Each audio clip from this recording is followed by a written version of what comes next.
you know, our ambulances don't have fireman service keys. So if they have a contractor up on the roof, or on level 12, Yeah. that's gonna be, because we don't require the elevator keys in the Knox boxes, because our fire trucks all have them. You know what you can do is tell them you want that code removed, because it's under construction. The only reason you had that code in there was to keep the tenants from going up on the roof. You know, So the elevator company can go in there and remove that program. but I think they probably also use, IDC, who's a general contractor. I think they're gonna fight that because they've got so many subs in there, and there are certain subs that are authorized to be in certain sections of the building in order to keep the subs from going where they're not supposed to be. Well, then, Because they actually, as a part of the fire prevention plan, they have a log in, log out. Every sub is issued a radio on the premises. They're allowed to be in certain places. They're not allowed to be just roaming throughout the building, so. Because they have to have an accounting for every person in that building while it's under construction. the other thing you can do, if you want to, is require them to have the fire service key right at that elevator, so that when your med cube comes in, they can turn it.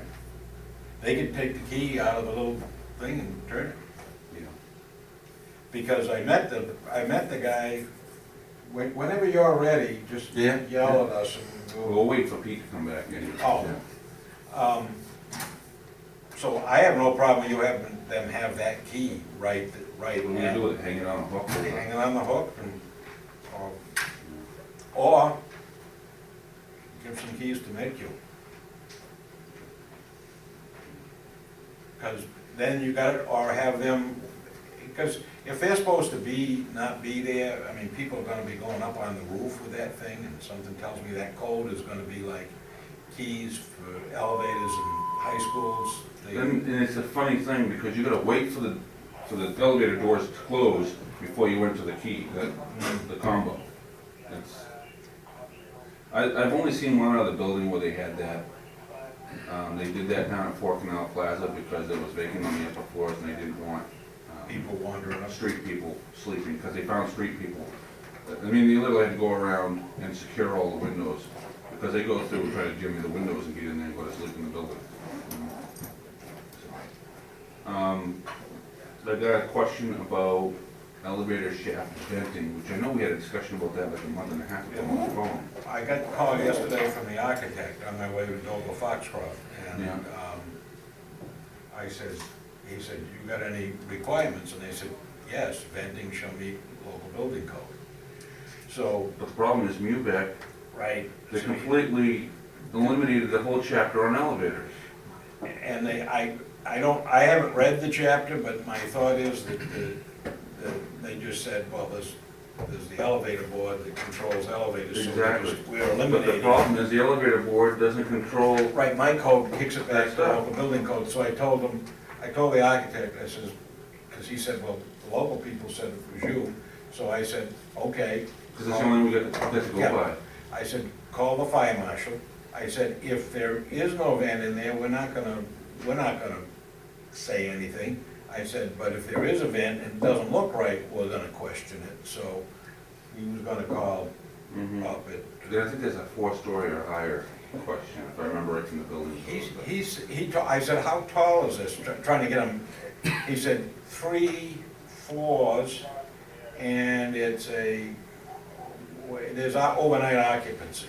Mhm. So I said, you better check with the fire marshal, see if they want it, because And he said he was gonna do that, but I don't think they're gonna tell him anything. I mean, the best thing that's gonna happen maybe is to get hold of Rich McCarthy, and Rich says, well, we'll look at the code and see if we need to make an amendment, but I mean, this building code, it's such a joke. I mean, they didn't adopt half the chapters in it, and the ones they did adopt, now they've got a huge bloody conflict that they're trying to iron out between NFPA and ICC. Because when they came up with MUBEC, it was there, and what they did is they said, well, we have, you know, the fuel board, we have the elevator board, we Yeah, have. so they just the plumbing eliminated board. all of those chapters and deferred to them, but those guys are all enforcing installation standards. Right. There's no, I mean, it's the building code that tells you what features you need, not the installation standard. Yeah, because I just attended a meeting, and the lady was going over the IBC as it relates to elevators Yeah. and the use of elevators as a means of egress and all that. I mean, she's talking where the code is written for high-rise buildings, but you gotta have it separated, you gotta have it. There's tons of that stuff that defer back to the building code. and the Right, fire my code always kicks it back per local plumbing code, per local building It's code. like the type 1 hoods, if you don't need a suppression system for a kitchen. Well, my code doesn't really deal with it unless you're getting into industrial ovens. The building code always dealt with it, so we've always had it in Portland because we had a building code before the state forced us to go to their code. Well, Now the you got, bloody architects convinced the state to wipe out that whole chapter that gets you to the mechanical code. And instead they adopted an ASHRAE, which is nothing but an air quality standard. Has nothing to do with kitchen hood venting. So there's no standard anymore for it. It's very, very short-sighted. I mean, and on top of that, what they did, they're trying to correlate, but these two codes were never meant to be correlated. It was always meant to be the more restrictive. That's always the way it's been applied. So they're trying to change all of this stuff, and it doesn't make any sense. If they really wanted to have the codes correlated, they should have adopted the FAA building code, because it is correlated. ICC will never be correlated with NFPA, because they can't get along. yeah, They tried 10 years ago. They can't get along. they spent years trying to get. All the other consensus organizations could get along, they created ICC, but NFPA couldn't. They got into lawsuits and everything else about proprietary information. It took A17-1, which is the elevator code for US, and B44, which is the Canadian code, probably 10 years to harmonize themselves, and it's still not totally harmonized. There's an awful lot of paragraphs if you're enforcing NBCC, which is the National Building Code of Canada, then you do this. If not, then you don't do this, but That doesn't make any sense if they just went with the ANSI standard and like NFPA does. And NFPA says you'll install it with a standard, except that you will do, and it's in this code, it's not in the elevator code. Anyways, Sorry, he's back. You get it all straightened out there? that was actually my school, my kid's school. The educational system is just unbelievable. They're so bent out of shape on these scores. You have any kids in grade school? Second, Yeah, mine's in second grade too, and they have these, it sounds like kneecap, but it's not kneecap, it's something cap. And the kid has to like test out at a certain level, or the school doesn't get funding, so they're bent out of shape on these test scores, but our school that he goes to totally sucks. Because like, they don't tell you, hey, your kid's gonna have all this testing next week. So you run like, so we went to the Freiburg Fair Monday night, we got home at like 11, yeah.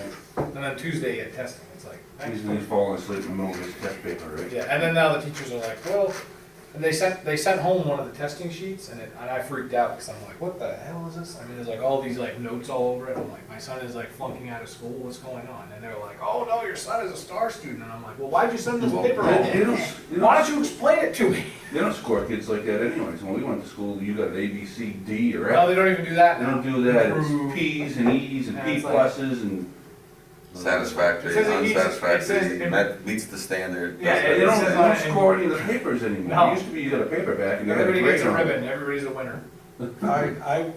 my grandson came home and he's doing math. So I'm watching him do division, multiplication, and I'm looking at this and I'm saying, what are you doing? He said, well, show me how you multiply. So I did it the way I'm taught. Yeah, they have a new way now. Oh, no, that's not, he's doing this, and he's block over here, and comes out with the Oh, he's same doing answer. plotting? Yeah. But I'm like, okay. So that was the teacher, she was all Most kids freaking can't out. add anymore anyways. My sister was 10 years my junior. She repeated senior year twice because my mother forced the school to do it. She still can't write. She's got a high school diploma, but you cannot read her writing, she cannot They don't spell. teach cursive anymore. Cyrus was, because we showed him how to write his name in cursive, and he's been writing his, on his top of his tests. his name All in that cursive. stuff, The teacher LOL and said, all of that, that's her primary language. You can't do that. And she misspells the LOL, so. Have you seen the Declaration of Independence? Are you teaching kids not how to read cursive now? Because that's what it's in. Yeah. All right. Sorry. What we have here is, I'm really just gonna open it up to questions, but I'll show a couple of videos. We can look at some of the inspections that we looked at for 264 State. We can also look at some, if I have it here, some slideshows from downtown walkarounds, because whenever I go to many cities, I always do downtown walkarounds on my own, and I photograph a lot of your fire escape down here, just to see how old it is, what's the average. On the fire escapes, have people been maintaining? Am I finding a lot more original hardware? There's a lot of your fire escapes in your area is gonna be 50, 75, if not 100 years old. And when you look up at them, you're gonna find them that they don't have any maintenance. They have some paint on them, and sometimes no paint on them and no maintenance. But a lot of times, you're gonna get some of them with paint on them, but no maintenance, meaning all the original hardware or rivets are gonna be there. So, let's start off with a couple things. All these classes I'll then show you already exist, because we've done classes from Portland, Maine to Portland, Oregon, Chicago to Texas, Washington DC to San Diego. So we've done these classes and we've recorded them and we've put them online so that you can always go back and review. I got a recording going on now that you can actually use this for whoever didn't make the class. I'll send you the link to it, send it to them. We started the National Fire Escape Association for that purpose, and that is because we happen to house, and it's funny that you guys talking about the NFPA and all these, we by default started housing so much information on fire escapes because nobody else was looking for it, so we found it. And I've been at this since, I'm 51, I've been at this since I was 11 years old with my dad, meaning in the ornamental ironwork field, and then I shot off into fire escapes only. And my first customer, my best customer was Harvard University, and then from that knowledge, I got so much information that I found that this is a national problem. So what I said, let me start gathering this information, start recording and documenting this information, and then just recently this year, it's still under construction, it's called the National Fire Escape Association.org. You go there and all our video and all our seminars are there, just click and it'll take you to a class somewhere. And a lot of times after our class, we'll do a downtown walk around and we'll actually test you on what you just learned in class to say, because you don't have to walk them anymore from the ground. You'll look up and you'll be able to instantaneously say this is in good order or not good order. Just the same way you inspect your fire trucks and say that the ladder is bent and you don't have to get on it to say it's bent. Your hoses, you'll be able to look at a hose. We're going to teach you all the tricks. But the main key here is we're going to teach you what you've been doing wrong as an inspector, what the engineers have been doing wrong as inspectors, and what the vendors have been doing wrong as repair guys. Once we tell you what the 3 problems were and what the 3 answers are, then she's going to self-correct slowly. Took 75 years to screw this thing up. It's not going to take 75 years to fix it, but there is some things that have to happen. The codes are already there, and we're going to go right into the codes and say they're there. Don't have to change anything, but if you want to modify the codes, either using local ordinance, fire rules and regs on that level, which I'll tell you what states have done that, or the next change that occurs, get in there and just add some additional verbiage to the already existing code, which is what Portland, Oregon did. So in 2012 of this year, January 15th, our standard, not our standard, but our communication to them and what they should be done, they actually put that language into the code. So we'll give you Portland, Oregon's language so that you can either make it as an ordinance or make it as a fire, you guys have a terminology when you change in your own city some fire code? But Yeah, just the look, code talks about rules and then it talks about regulations. and then we'll go into the next time there is a code, a state code change, you're gonna walk in there and jam this little piece that basically describes more of what's already in there. And so that way it'd be kind of funny that Portland, Oregon and Portland, Maine basically, because I have one state down, 49 to go. So now we can do 2 states down and 48 to go, and we'll sort of sandwich the country between the two Portlands and get it done. So, the first thing that I'm going to show you guys is the But right now, firefighters are taking down the Connecticut, lines and rolling up the hoses. Bridgeport. But Just earlier happened tonight, about when they 6 pulled months up, ago. there were flames coming out of the side of the building. Firefighters say it was one of the scarier moments because when you pull up to a building and you see children and mothers hanging off the side of the fire escape, smoke swirling around them, that's scary, scary stuff. They got up there, they got the ladders up, and they said nobody got hurt. The fire escape, there was 3 or 4 people hanging off the fire escape. They couldn't get off. They were just on the fire escapes. I had people hanging in their fire escapes at the rear of the building, and on this side of the building, we had a bunch of people on that fire escape. About 50 people were displaced inside this building. Our firefighters say there's good news tonight. It looks like everybody will be allowed to go back in except the one unit where the fire was in. They said that's good luck to them tonight. I'm Bob Wilson, on the scene of Bridgeport, News 8. Now, the problem they had was it didn't continue to ground, right? The fire. No, they had ladders. And you just saw a little 6, 7-year-old, 8-year-old girl trying to get down a ladder that wasn't coming down. All right, because when they were interviewing the chief there, it sounded like they were on the fire escapes and couldn't get off, he said. Yeah, because the ladders weren't working. There you go, so it didn't continue to ground. No, right, I mean, the ladders were there, but they were inoperational. Okay. But the main point that I always show this slide is to basically say, is this a firefight or a, what you guys call a, when you arrive, when you have people stuck on the building, are you, it's not, you're not fighting the fire, it's a rescue mission. Those valuable 3, 5, 10 minutes of time, rescue mission, what's the fire do for you?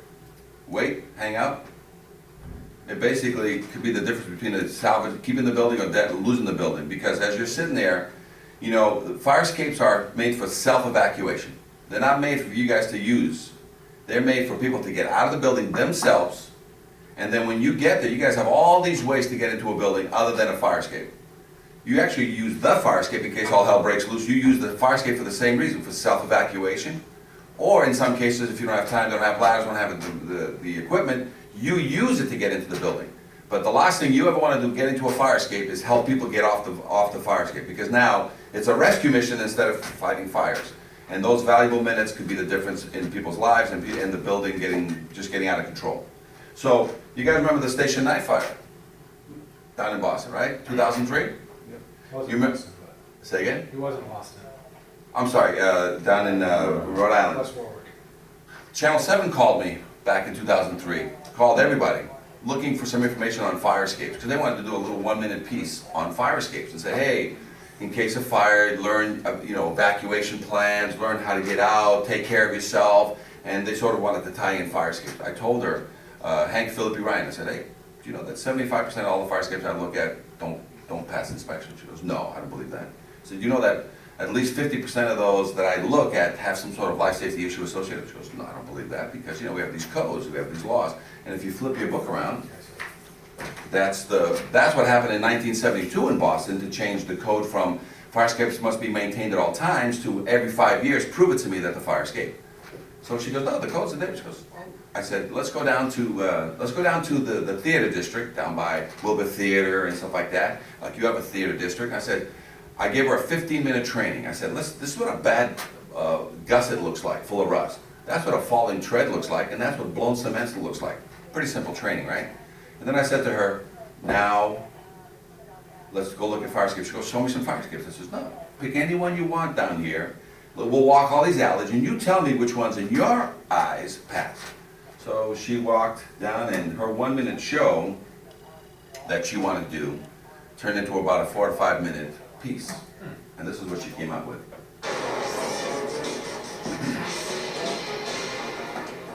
The smoke, the flames, and the frightened faces, all in a firefighter's line of duty. But Chief William Hitchcock remembers the night it wasn't the fire that almost stopped him, Oh, I was scared to death.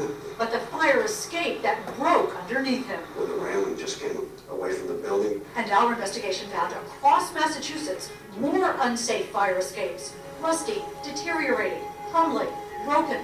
And what state officials didn't know, the system they set up to keep fire escapes safe is also falling apart. The potential ramifications are disastrous. So let's look at this one. This expert ironworker is licensed to build, maintain, and inspect fire escapes. So then over here, for months, we examined dozens of them with alarming results. Looking at this today, would this pass inspection? No. In dormitories, at theaters, at homes, and apartment buildings. Rust is actually eating away the metal of the fire escape. Right. And the bottom line?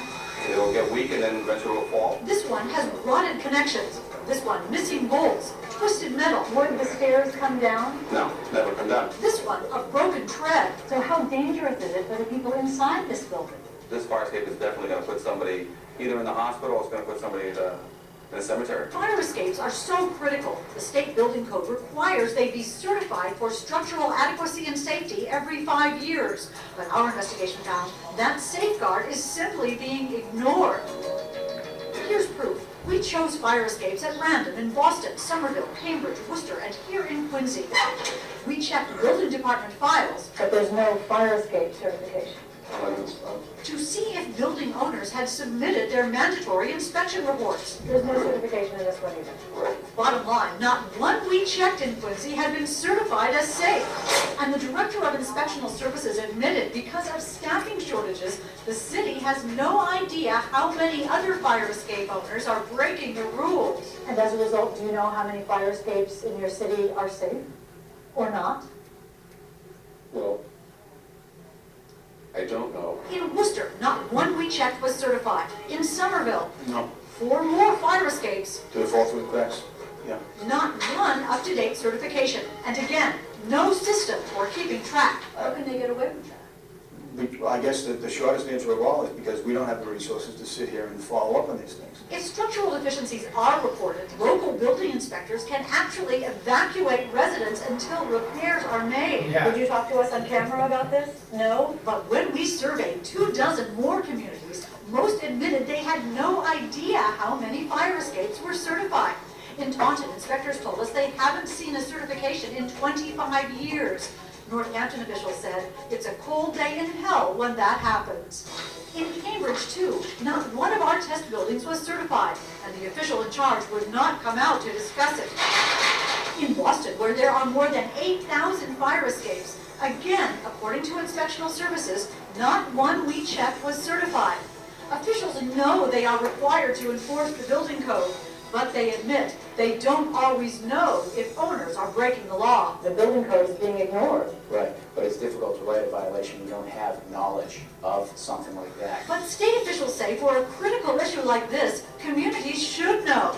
And they warn, the Massachusetts building code is not optional. Does it worry you that these fire escapes are not being certified? This is an important issue and should not be ignored.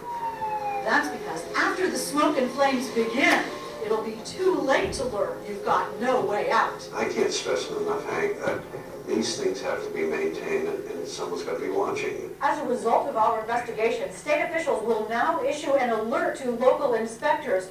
Meanwhile, if there's a fire escape on your home or office, you can contact your local building department to make sure it's properly certified.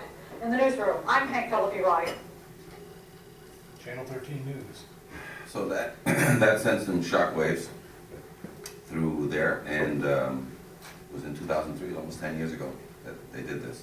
So since 10 years ago, we've been doing seminars nationwide, using this story to basically say, this is just not a Boston problem. Same problem in Seattle, same problem in Beaumont, Texas, same problem in Chicago, same problem here. The issue has been that you guys, there's been several things happening, and it usually involves a catastrophe or a death of some kind, and then everybody comes back and yells at you for not doing your job. At least for the next 3 or 4 days, and then it blows out of the media and it's back Yeah. to Back to normal. business as normal. So that's, you know, she died, she survived by landing, look at all the pieces flying, and the fireman with one hand saved himself. And from the 4th floor, he held on. And he's alive today. They celebrated the 40th year of this event just recently. All the codes are there. That's what we're gonna talk about today. We're gonna tell you what we've done to answer these problems. The best code that says it the easiest, NFPA. Which code you guys use, the NFPA. yeah. NFPA? Then perfect. The authority having jurisdiction shall be permitted to approve any existing fire escape that has been shown by load test. We'll stop right there. That's it. So right away, how do you guarantee all the ladders on every truck in Maine? Load testing, just like we do our ground ladders on our fire trucks. Exactly. So anything else? Can we wink it? Can we opinion it? You guys want to start taking opinions on those things? I don't have an opinion. Would you allow somebody to, somebody from the legislature or somebody from, just to come in and say, you know what? This is just too much money load testing these ladders. From now on, we want your best guesstimate on those. Would all the firemen just basically say, not a problem, yeah, let's save some dollars and let's not load test anymore our fire escape truck ladders and our standing ladders? Would you guys just stand by and let that happen to save money? Well, It's your last line of defense, right? For you guys, right? Okay. Fire escapes is the second means of egress on every building. So forget that the fire escape is on the outside. Let's put the staircase inside. I've just gutted my building up here in Portland, and I said I needed some extra closet space, and I took out my second stairs in the back because I needed to expand my closet. Would you guys let me continue occupying that building? As soon as you found out? 'Cause I didn't tell you, by the way. I just did it. But you walked in doing one of your little alarm inspections or whatever, smoke detector inspection, I said, okay, I need to walk out the back door. I says, I took it away. Unneeded. I only come in the front. Would you let me occupy that building, or you shut it down immediately? Shut it down. Well, I've got fire escapes in your city that don't have an interior staircase. And the exterior staircase is totally gone. It's not even existing. So let's just, you only have one way into that building, which is 264 State, then we should shut it down. But the problem with fire escapes is it doesn't happen. People think that there's still enough left on the fire escape. It's almost like a parachute that, you know, whatever you can't use, you'll just jump from and somehow you'll float to the ground. But fire escapes, that's the problem. They're the bastard child of egress. And they were good 25, 50 years ago. They're no good today because they still have their original hardware. And in a particular building, you're looking at a building that's already gone through 2 or 3 window changes since it was put up. It's gone through 2 or 3 roof changes since it was put up. It's gone through 2 or 3 boiler changes since it went up. It's gone through 2 or 3 electrical changes since it was put up. And it's gone through some, but you know what never got any attention? The fire escape. Ever. Ever. And so all we do is basically make you aware that that occurred, and let's find out why that occurred and how it happened. But shown by load test or other satisfactory evidence of strength to have adequate strength. We're about to tell you what other evidence of strength is, because we're not here to push load test on anybody. Load test is actually a situation where you're moving a lot of bags around, a lot of water around, a lot of cabling around, whatever it may be, and we think we have enough to give you the word guarantee using other evidence of strength, which is in the refurb. But we also teach you that if somebody spot repairs any fire escape, you're always going to go back to load test, because they leave behind one rivet, one bolt that's 50, 75, or 100 years old. It's not even a question. It's going to get load tested. You eliminate those rivets, bolts, and connections into the wall, and you prove to me other evidence of strength that is equal to or greater than a load test, then there is no load test. And that's all we're going to talk about today.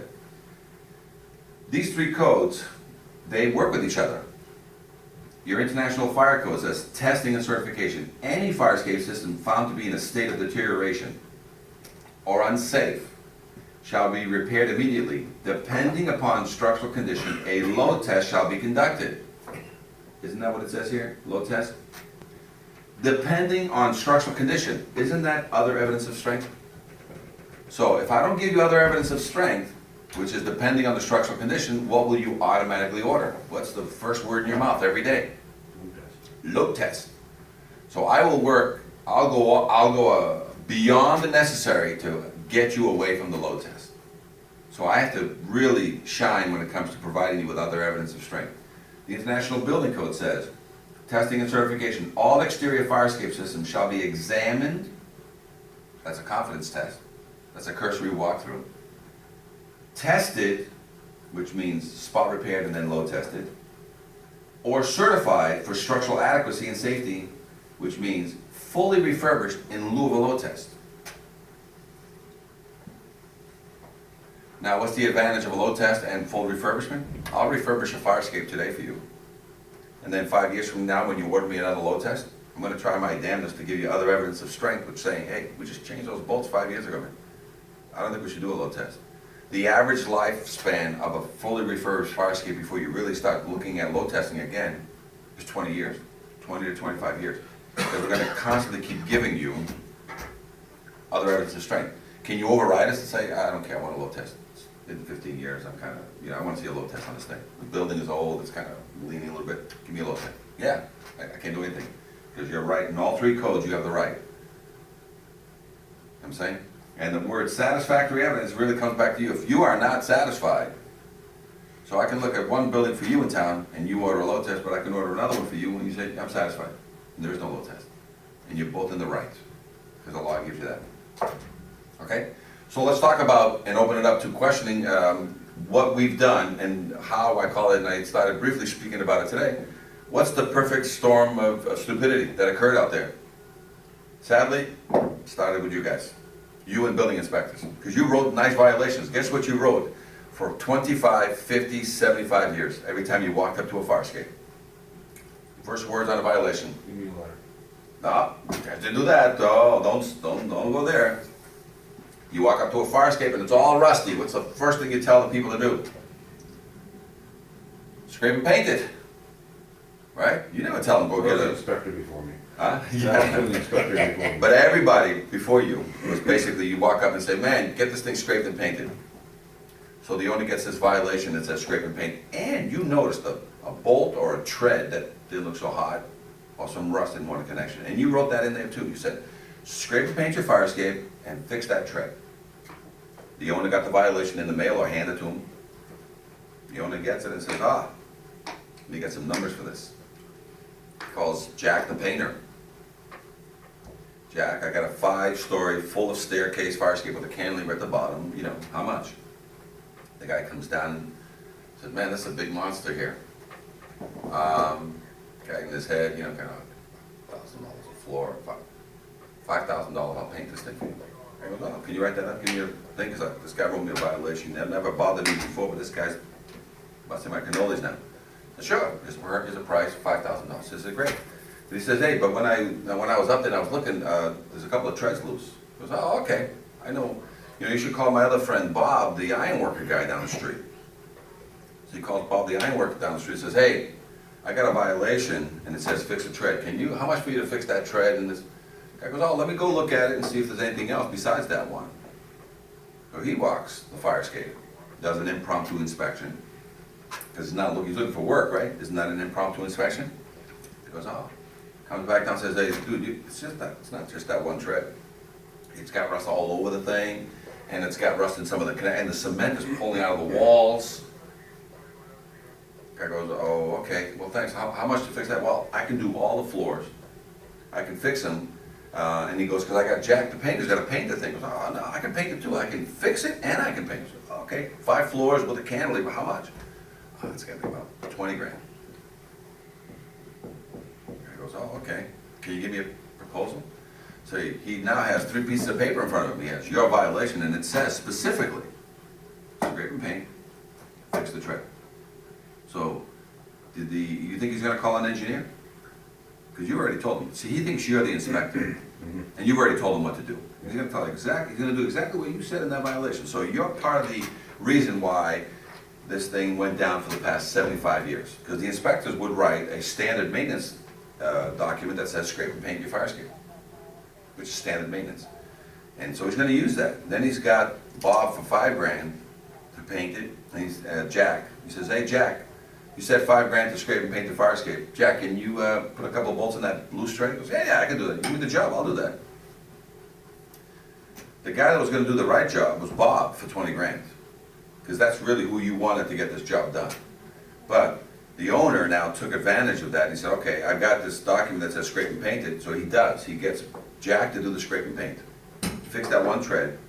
And then as soon as he's done, oh, by the way, do I need a permit to scrape and paint any fire escape? Not by the fire department. Nobody needs a permit. Nowhere in the United States do you need a permit. So who else have I eliminated? So we're not calling the structural engineers to come and help us, which you thought was going to be the natural step for this guy. And we're not pulling a permit, so who's doing the job? Is it really a painting guy with a license and insurance and workers' comp, or is it a landscaper guy that's going to kind of wing this thing?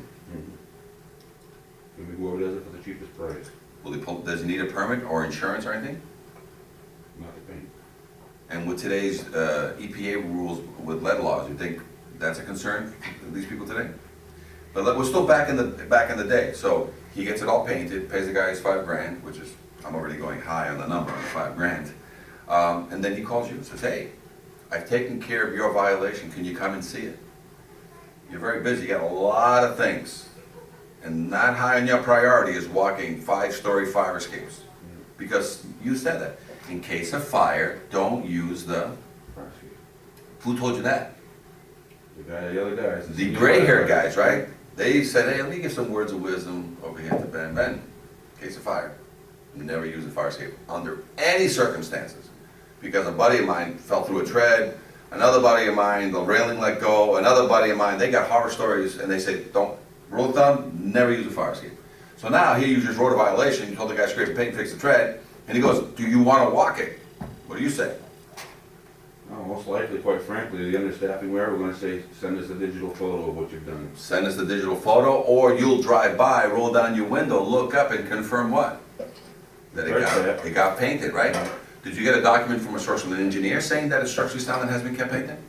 Well, back then, they may not, now we require them to do a special inspection report. Okay, all right, we'll get there. Which was that letter, that We'll get there. dreaded letter.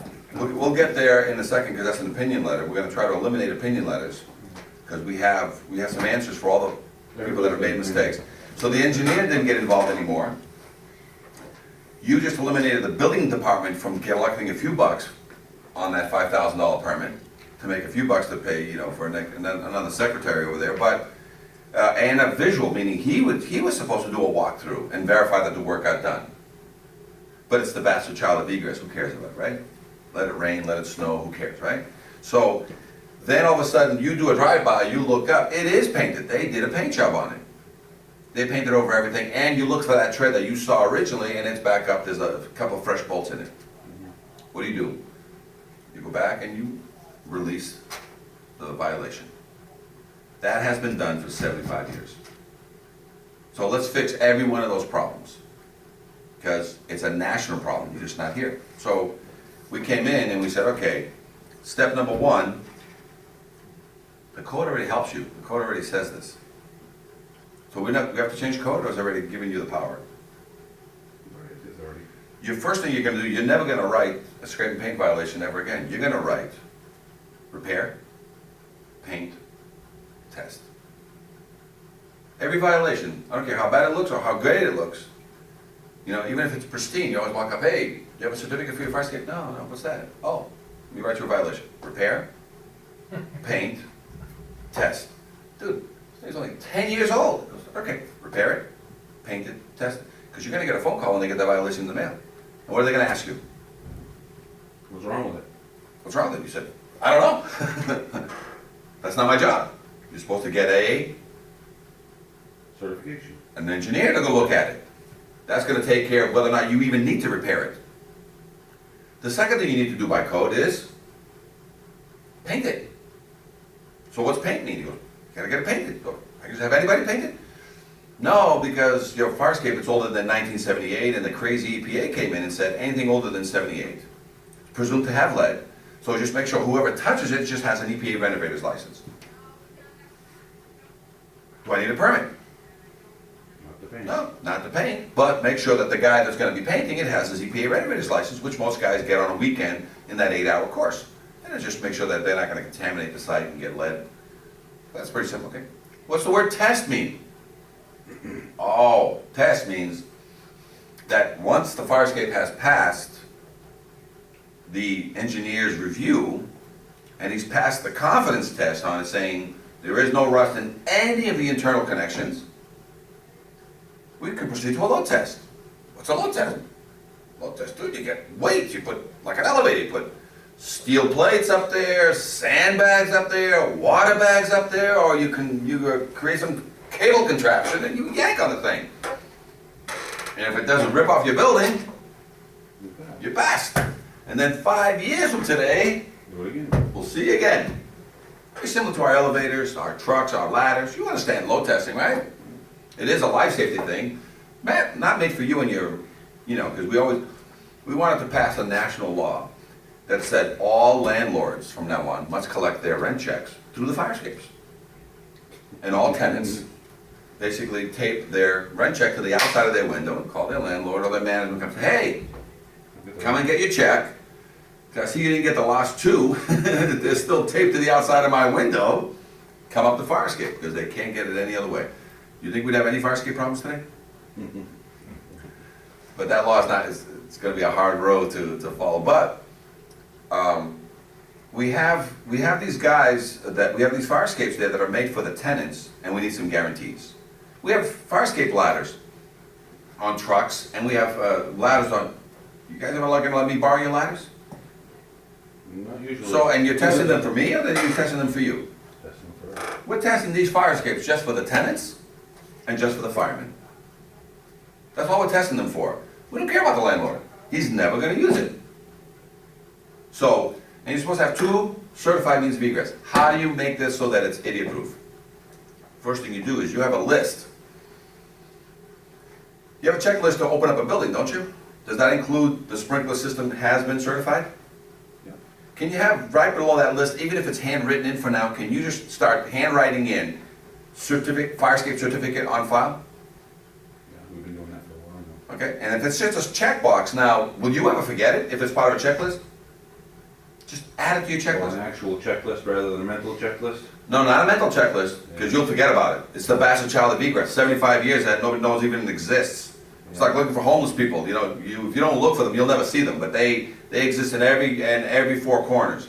But you add it, you know, if you have a checklist to open up a building, and you've got room to handwrite in at the very bottom until you reprint your, because they're not gonna make you throw away all the boxes full of things. So you have to create a little box and then write across, fire escape certificate. And you just make it part of every one of your checklist. Will you open that building if there is no certificate on that fire escape, which is the second means of egress? Will you let that building open? Will you let that building continue to be open, because every year you do certain inspections on commercials? You know, you sprinkle thing, great, your alarm thing's been checked, great, you da-da-da-da-da-da, the fire pump's been working, great, where's the certificate for the fire escape? Where's the current certificate? Because yours is good for 5 years, where is it? I gave one last year, yeah, but I just need a copy of it again to attach so I can let the building continue open. So, checklist is gonna be helpful for you guys, just to, because you can't remember this stuff, there's too much, so add it to your checklist. So, we're now here, we're coming in with some ideas now, what do we do on your end so that we can get you guys to write the right way, which is repair, paint, test. Engineers, they're gonna need something, right? Because what do you want, an opinion letter? To the best of my information, knowledge, and belief, the fire escape looks structurally sound and has been kept painted. You want that? Because I'll get that same guy to, also to save money, he's gonna start inspecting your truck ladders and your regular ladders. I want him to opinion your ladders. No more expensive load tests on your trucks and stuff. That's a waste of money. Right? That's what we were doing. So now this engineer needs an exam, a paper, so we have one. And we kind of gave you an example of this already, right? Yeah. Okay? And then we need a vendor. We need the vendors to be, caught, sort of in the system. So what's the system? You're gonna repair a fire escape, what do you need? Permit. Well, who's gonna guide the guy to pull the permit? The engineer. What's he gonna write? Is the vendor gonna fix the fire escape from a confidence test? Or is it a whole new process of documenting a construction document of what the plan is gonna be? Because there's only really 2 plans that he must satisfy you with prior to pulling a permit. That engineer is gonna ask you, this fire escape is not that bad. We've done the economics on this one. It's really worth spot repairing this fire escape and then load testing, because it's actually cheaper for the client than a full refurb. But in some cases, he's gonna tell the client, listen, I've spoken with Ben, what you really wanna do here is a full refurb and avoid the load test, and you're gonna get longer mileage out of this thing if you do a refurb, because this thing hasn't seen any maintenance in 75 years. So I don't recommend spot repairing this one and load testing this one. I recommend a full refurb, because it's due. Most fire escapes have been refurbished in their 50th year, with 25 years over. So we're gonna have the permit process be a catch. And then the last part, because prior to signing off on a permit, what's the city code official want before he even goes out there to do a final? Special inspection report. Well, that's from the engineer, isn't it? The engineer's gonna do a confidence test, a final confidence test before a final inspection done by the engineer, by the code guy. So the code guy shows up and the first question he asks, do you have my confidence test from the structural engineer who did the exam before me?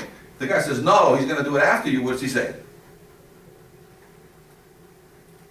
See ya. So, let's see what we got. We came up with several things to answer a lot of these questions.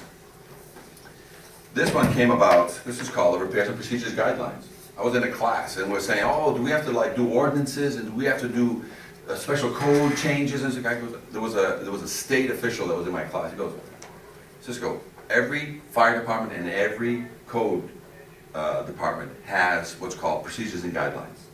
And basically it's their cheat notes for what they're trying to do. To basically, whether it's a plumbing situation, a solar panel situation, whatever, they're like, yeah, we've read the code, but we have this little cheat note that we use for our inspectors and also for anybody doing that job. We use this cheat note. And he goes, if you generate a cheat note, a repairs and procedures guideline, and give it to people, as long as it doesn't say who to use, and as long as it doesn't try to interpret the code incorrectly, and it's a general guideline of what you really want in layman's terms, he goes, these guys can just use it to basically write violations and hand people this little paper. So we did. We created this document, we've sent you a blank of this, and it comes in a PDF or a Word document, and we've sent you both, correct? Anything that's on here you can erase 100%.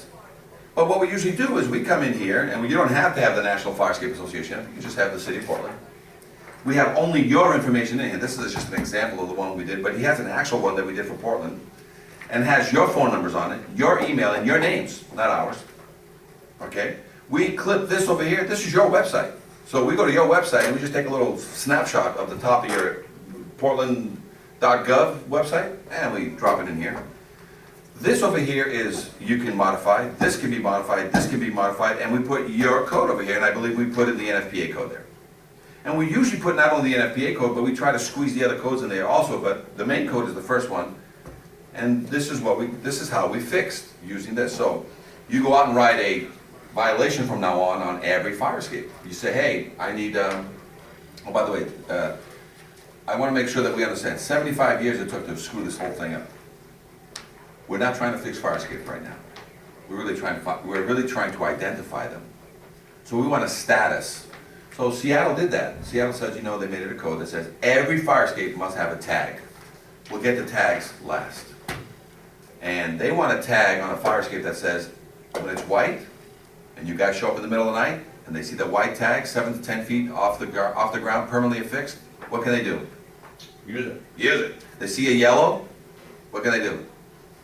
Be very careful. Be very careful. They see a red? Stay off it. Stay off it. Does that help you in change that little mentality of, you know, in case of fire, don't use fire escape? So we're really just trying to tag every fire escape. Once we've tagged every fire escape, what's the next step? We hit the reds, yellows, or whites. Which ones we hit first? Reds. Hit all the reds. That'll take a little while. Then what do we hit next? The yellows. And you guys got a way of moving people. I don't know, you use voice, you use calm conversation, and use what else? What else do you guys use to make people move along? Citations. Citations, fees, fines, closures, you know, all those great things. But so you write a violation from now on that says repair, paint, test, and you get a call back from your client and says, from the owner of the building, says, what is this? I've 30 years I've owned this building, you've never busted my cannolis about this, what do I do? He says, oh, well, what part of the problem do you have? It says here, repair, paint, test. What do you want me to repair? So, oh, then you want to read inspections, and I'll read it to you, and this is how we answered that question, so you don't have to answer this anymore. In layman's terms, the city official, which could be code of fire, and up here happens to be fire, driving this now, right, is looking for a registered structural engineer or others qualified and acceptable by the fire code official to do a critical examination in lieu of a live load test. Criteria submitted and discussed prior to inspection, and issues a written verification and certification that all connections are free of internal rust or rot, as well as all original hardware, square head, bolts and rivets are reinforced or replaced in lieu of a live load test.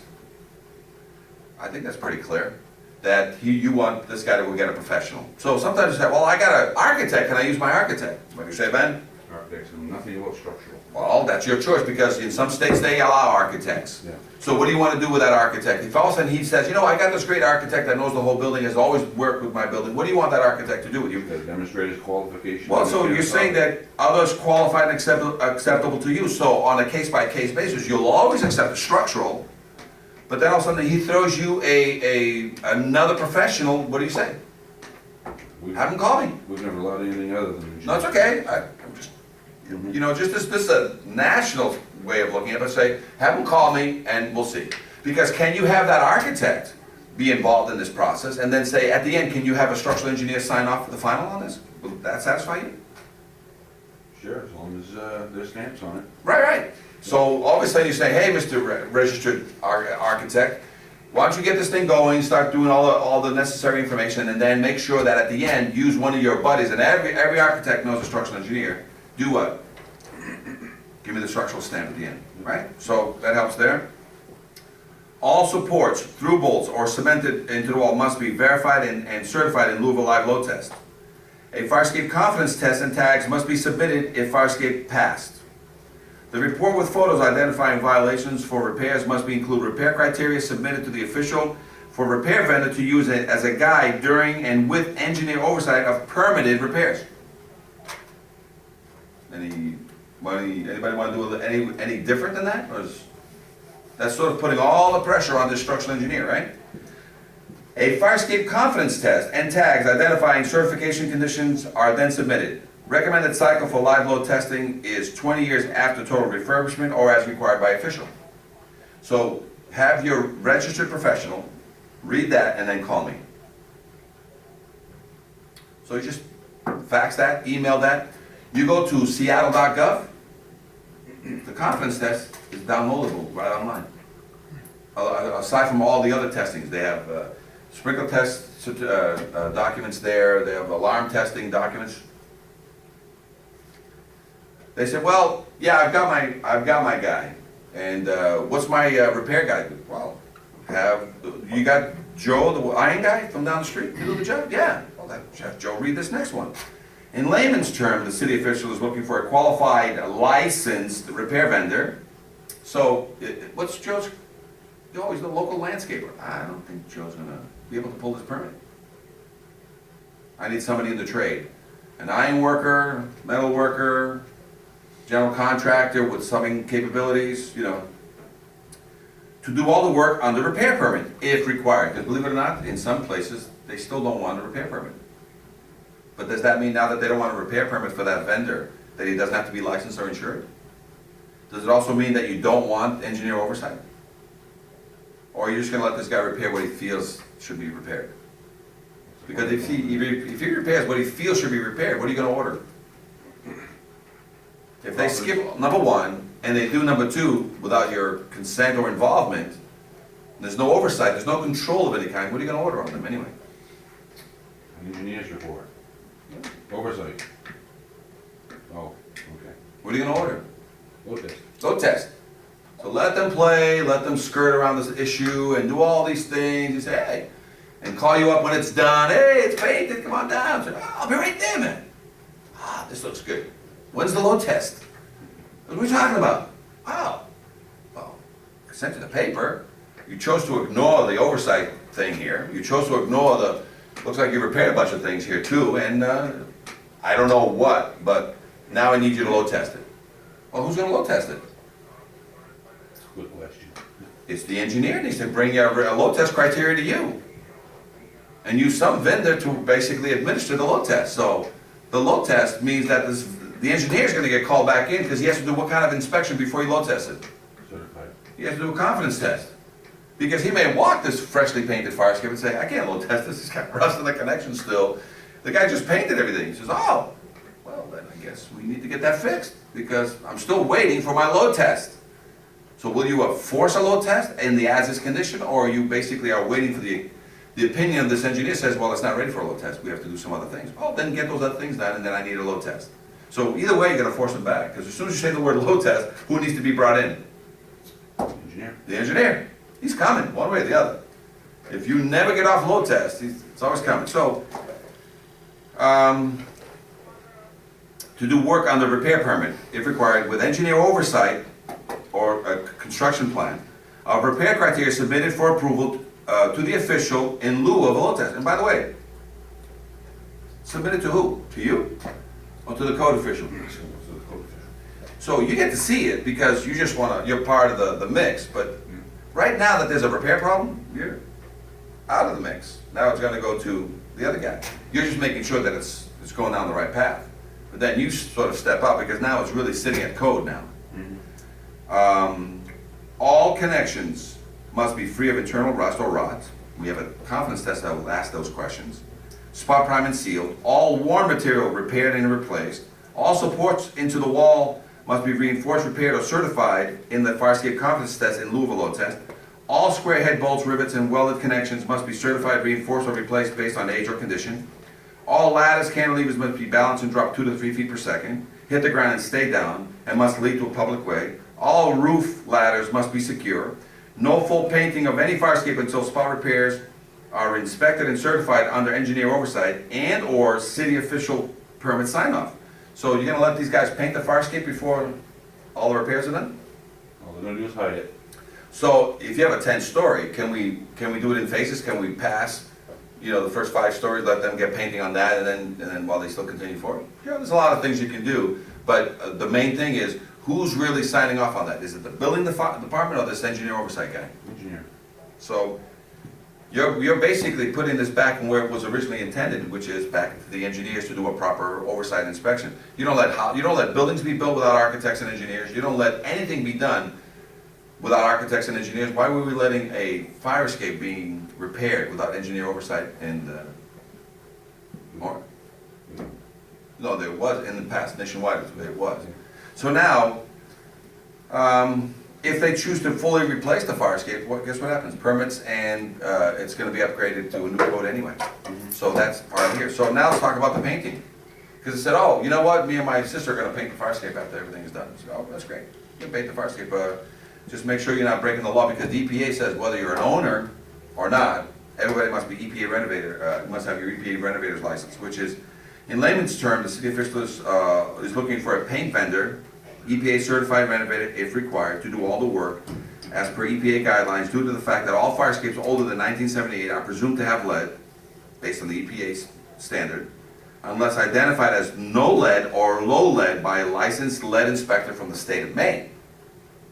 So you might have an occasion where you go to a fire escape and like, hey, here's the paper, it's got no lead, so scrape away. Very small percentage. Everything is usually the orange-based, lead-based paint, primers. The entire building will be notified with signage, and all precautions shall be taken to collect paint chips at grade. No sandblasting or power-assisted scraping without full fire escape encapsulation under EPA guidelines. All major connections shall be sealed with from water intrusion before, during, and after painting. All escapes should be spot painted every 3 to 5 years, fully painted every 5 to 10 years, or as needed or ordered by the fire code official. So we wrote this for you guys to have sitting on a desk somewhere. And this is actually a document that you can just copy and paste this and put it into your own sheets. If you have repairs and procedures guidelines, just copy and paste, because we gave you the Word document. You just grab this stuff and just drop it on your own paperwork if you don't like this layout. Now, what about the fact it says copyrighted on here? Well, it's on, you can take that out. I mean, the copyright means that we just did it. We're giving you the permission to republish ours. Okay. So it's not, what this is for somebody else that's a fire escape guy that wants to look like us, be like us, and say, hey, what are you doing? Oh, the city has, the city has permission. And a lot of our documentation that says any municipalities, any states, any cities, they can use this information. And this is on our National Fire Escape website, you know what I'm saying? So, National Fire Escape Association, our intended members in the future is gonna be fire officials, building officials, and housing inspectors. That's what the membership is gonna be made of. Our intention is to have it, obviously something that's either no fee or very low fee for you guys to be, because you're gonna register your department, not, individuals, but from that. And the people that are gonna be paying to basically fund the National Fire Escape Association is painting companies, welding companies, ironwork companies. They're gonna be basically getting in there to become members of an association. So let's talk about the confidence test. This confidence test that you see here is one that I designed and developed, because there wasn't one in the United States. So I said, there's no final exam for the structural engineer, there's no confidence test. So I created one. I was brought out to Seattle because 3 guys were having a smoke on the 3rd floor on a fire escape that was screwed into a wood structure. And it pulled away and they fell to the ground. They didn't die, but they got maimed enough to cause lawsuits till the present day. So when I came out there and I started, and I gave a class just like this, lengthier class, I said, I have a confidence test. So, and they copywritten confidence test, but they copied all my questions. And they made, with my permission, they were allowed to copy, good questions. So there's two parts. Page 1 is nothing but like, hi, what's your name, what's your licenses? Page 1. Page 2, it's testing. The fire escape, it has a general part, which is about the paint and, just the general, windows work, the locks work, there's no electric nearby, simple stuff. But then you go into materials and strength. And this is when it basically says, if you look at the structural notes, it says structure exterior. All critical materials, all critical materials, connections and or joints are 100% free. I've been through it a dozen times. So. Okay. Are free of internal rust or rot. This is what this engineer is attesting to. That he's verified every single one of those connections.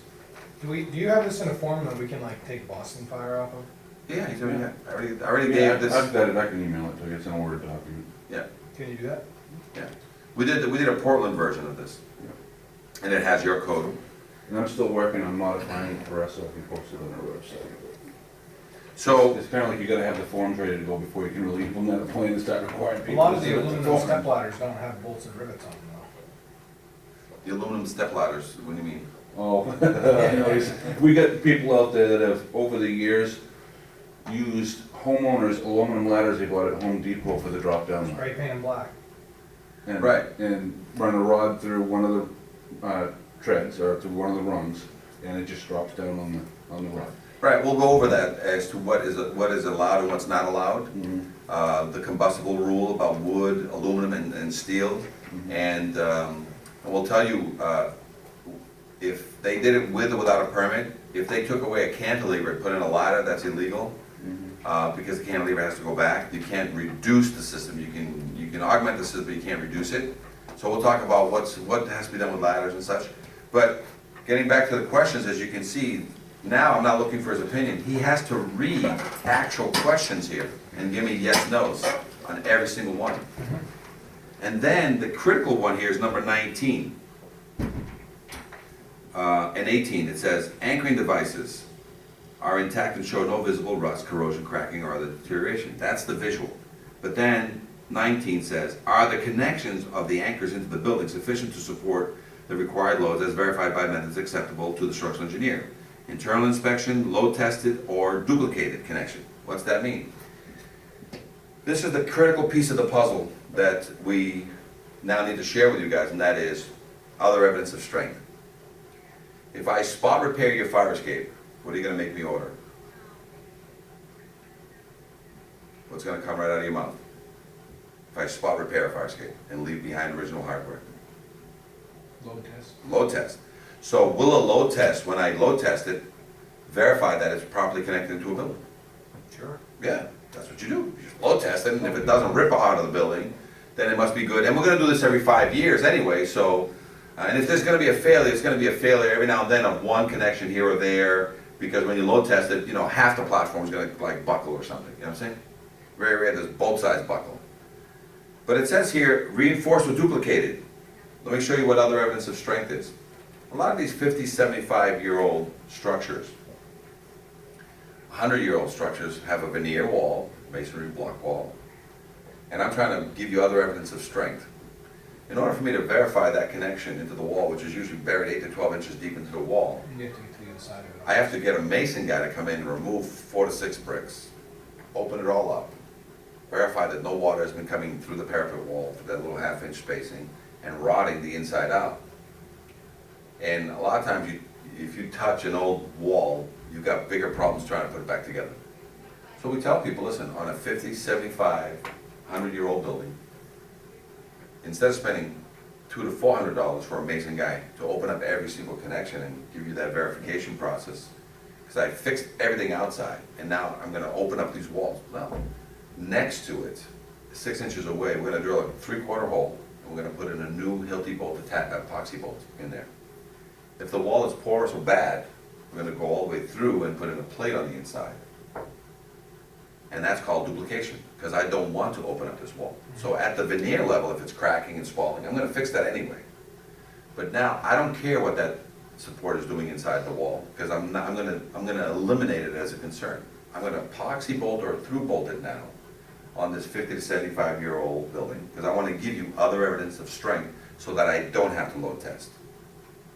So when we refurb a whole fire escape, 100% of all the bolts on a fire escape, and I through bolted or epoxy bolted back into the building, and I still fix the original, meaning I still pack it and it's still in good order, Just to get around the load test though? That seems just to get ridiculous. around the load That test. seems ridiculous. The cost of load testing is ridiculous. And If I have a It's four-story full breadth fire escape, and you're gonna change every single bolt on that thing, yeah, I don't see how that's cost prohibitive to load testing. I don't- load testing on a typical 5-story building will load test with a cantilever. Once the market stabilizes, not many guys do it, you're gonna be getting anywhere from probably a $10,000 load test to $15,000 load test.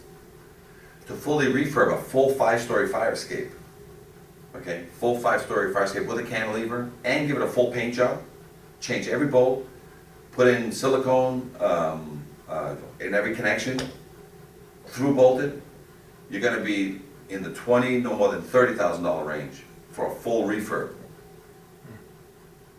Spot repairing the same fire escape, which has a 50% failure rate, I'm gonna spend at least $15,000 to $20,000 for a spot repair and a full paint.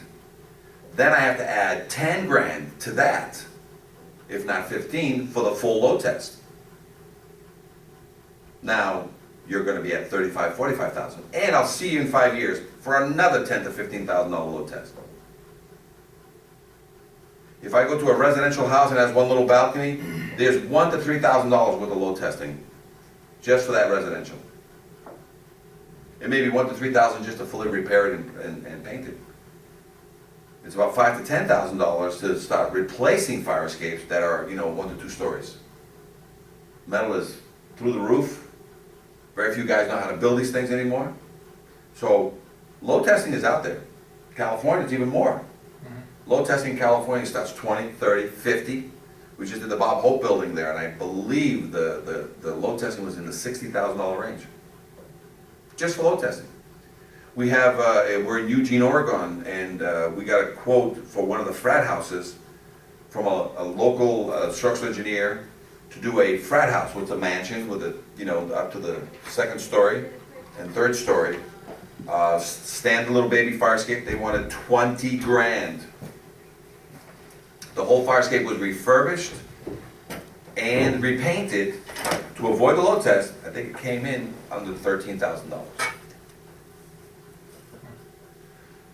The thing about fire escapes is almost like comparing it to rubber roofs. Every one of these major buildings that has been using asphalt and tar to basically pitch, when they get their rubber roof quote, they freak out. What do you mean, $38,000 to do my roof? It is, but it's also 30 years of guarantee. So the costs associated with spot repairing and load testing, depending on the age of the fire escape, because you give me a brand new fire escape, 10 years old, we're just gonna go through the load test. 1 to 3, 3 to 5, 5 to 8,000, sometimes 8 to 12,000. The bigger, more complex, it's just moving about a bunch of weight. But it's in your code. So, but the majority of your fire escapes, 95% of everything you're ever gonna write a violation on is 50, 75, 100 years old. And we're always trying to give you the other evidence of strength. We're always trying to give you other evidence of strength. The day you put up a brand new one, there is no load test that day. So that confidence test, the engineer goes down through there, marks everything. Yep, and it's submits it to you. Pass or fail, he submits this to you. And so as long as it's all passed, you don't have to load test it either, right? No, because this confidence test just says that he's verified that there's no rust in any of the internal connections, but it is still a 50 to 75-year-old structure. So So it's still got original square head bolts, original rivets, and he's just visually inspected at the veneer wall, the connection into the wall. It is his opinion that the thing looks pretty good. Well, because the reason I ask is because on there you're saying the recommended time frame after you refurbish is 20 years. Right, when you refurbish a fire escape, you're putting in, and that's a very good question. I just put in some brand new bolts in all the treads.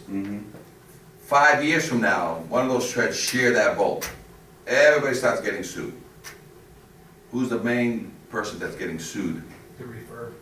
No, the bolt company. Can't sue me, I changed the bolt. It was a defect in the bolt. And a bolt, can I give you other evidence of strength on a bolt for 20 years? Can I tell you that the bolt is in good order? It was recently refurbished? Yeah, but so we still, every 5 years, we're gonna come back and say, well, we need. A we need load test or fail other evidence of on strength? the- But it was just refurbished 5 years ago. Right. So where do we get to the point where we can say, well, it's refurbished, you're good until 20 years? I mean, that's what I'm kinda getting at. So at some point, they're gonna say, we just refurbished it 5 years ago, so what's the standard to allow them to continue to use it without load testing it and refurbishing it? Our recommendation, based on the time it takes for a fire escape that's gonna be properly maintained, properly painted, sealed with 50-year silicone and all the connections, that most likely in 20 to 25 years, your future inspectors are gonna say, that's great, but I need a load test now. And at that time, those people can say, okay, let's load test it, and keep buying these 5-year extensions, which you do for elevators and you do for ladders anyway. Or they say, you know what, maybe it's, what's the cost to change every one of these great bolts, to put in some new fresh bolts? In our town, we have, similar to Portland, I mean, we're an old town. We have fire escapes that were built in the 1800s. Yeah, 1850, 60, right. tons of them. Rivets and bolts, just change them out. That's what. And then retie it back into the building, keep the originals, retie it back into the building. And there's your other evidence of strength, that's what the code says. Okay. Give me other evidence of strength so I don't have to load test that. We don't want to load test, there's a lot of money in load testing. It's a lot of wasted money, buys no paint, buys no bolts. And you're looking for other evidence of strength, because the code is giving you that power. And we're trying to give you the fact that says, hey, we've just taken out that rivet, we put in a brand new bolt, and if there's a failure on that rivet, who can we go after? The bolt. And that bolt comes with a manufacturer's warranty. And how long do they warranty bolts for? It's not, it's just, if there's a defect in that bolt, the bolt company that. They're gonna get sued. They're gonna get sued. They're the ones that are gonna carry it, because the vendor did everything possible. The vendor doesn't have to guarantee the bolt, he just has to put a bolt in it. The engineer doesn't have to guarantee the bolt. The engineer says, oh, the only thing you can do here is load test an old bolt or change it to a new bolt to avoid the load test that says the code. We changed it to a new bolt, and the only bolt that gave way was that one bolt up there, and it was brand new. It wasn't an old rivet that we left behind. It was a brand new bolt, so everybody sue everybody, but they're gonna go after the bolt company. So the bottom line, the thing that's gonna trigger this though, is either a building permit of some type for the structure, or we've been out, we've actually seen, we've identified one of the, 5 things you talked to me about, whether it's, square bolts, rivets, yeah. rust coming out, bleeding out of the connections, or treads Yeah. missing, or the ladder is damaged, or the connection to the building. If I see something that stands out to me as, that's a repair problem, Yep. then I'm gonna require it. But we're not just out there expecting to see something come in, we're not out there actively enforcing the every 5-year thing. It's something's gotta trigger that. For you, yeah, because you don't have the 5-year rule. But if you wanna make an ordinance that says, the law says, like every elevator must be inspected how often? Every year or every 2? Every year. Every year? Sprinklers must be inspected how often? Well, Okay, Yeah. and if you want the rule to go the way you're talking about, it's this rule, must be maintained at all times, where you're really asking the owner to self-police. And then when this happened, what did Boston do to their building code? They added the 5-year rule. In Texas, it's every year you must certify your fire escape. In LA and in Seattle, you must do it every, LA it's every, ladder inspections is every year, structural inspections every 5. So it's But the really up to problem you is, what to me, you're it gonna, keeps coming back, in order to certify it, they've either gotta refurbish it, or they're gonna load test it. right. We can't expect that these people are gonna do this every year, I mean, even if every 5 years. No, the rule is every 5. The norm nationwide, Yeah, like the state of New Jersey, they have a 5-year state requirement for your entire building. And it is in that time, so they don't have a 5-year rule. They have a 5-year green card certification requirement for your entire building. So fire escapes get scooped up into there, that you need a certificate every 5 years. Mass has a 5-year rule. You should have a 5-year rule here, that every fire escape must be recertified every 5 years. And you're either gonna load test it or give me other evidence of strength. So if I refurbish this fire escape and I put in a brand new bolt into your building with a backing plate, every 5 years for the next 20 years, I'm gonna keep giving you other evidence of strength. But at any time, you can say, I don't care, give me a load test. So 15 years after it's been refurbished, You can we say, I can don't, take the test from 15 years ago, as long as there's a visual inspection and it's okay, we can accept it. it's every 5 years you're gonna do this inspection. But let me throw another one at you, and then we'll open it up for questions. So I did the confidence test for Seattle, we also did Tacoma, we also did Portland, Oregon, and then Tacoma came up with this, and it's basically the 1-year walkthrough. The thing I like about the 1-year walkthrough is that it's not really your test, it's part of your yearly inspections that you go in, but this is for the owner of the building, or the management company of the building, or somebody they assign an agent. And we love this because we joke about this one all the time, because they have 3 simple questions. And it's really, this is really a visual for the owner of the building. Because all they want, indicate the items that have been checked and acceptable. This is an opinion letter here. Bolts and supports are not damaged or rusted. Right? So that's the property manager, that's the building super, whatever. Paint is in good condition. And all moving parts, ladders, catwalks, stairs, windows, and doors are operable and require no special knowledge. Right? And you need the building's address and name and stuff, and somebody needs to sign it down here. And is he the owner, the agent, or other, right? That's the best part, right? You go. And guess where they start? If I have a 5-story building with a ladder to the roof and a cantilever at the bottom, and you do your yearly inspection on that building, how does it start? You just take this, you want them to mail this in to you? Or you want this to be part of your inspection when you go out to visit the building? So you check the alarms, check the batteries, check this, check that, and then at the end, you step outside and say, hey, Charlie, I need that yearly certificate, the yearly walkthrough on your fire escape. Can you do me a favor? Go to the roof, Charlie, climb up over the ladder, and come down the whole system, operate the cantilever, and then sign it to me. I'm not doing that. Well, then get me an agent, then get me somebody. I mean, they may call, somebody to do that, but let's say, what's Charlie gonna say? Yeah. If he has confidence in that the thing is perfect, Sure, no problem, I'll do it right now. yeah, right, do it right now. Go up, come down, release the cantilever, drops 2 to 3 feet per second, hits the ground, stays down. What do you do? Okay, Charlie, sign there. And where do you take this? Is this part of the 5-year? No, this is the yearly walkthrough. Just another sheet you have as part of your whole visual inspection of a building on a yearly basis. So Tacoma makes their owners do this, which I said, you know what, that's a great idea. Put a little Yeah. put a little bit of responsibility back, and the whole thing is the walkthrough. They walk up and over the ladder, which is really for you guys. And if he's scared to do so, I say, what's the problem? Are you crazy? Okay, well then get me an agent, Then hire somebody to do that. And that's when either an engineer or an inspection company is gonna come out and do that for them. It doesn't matter.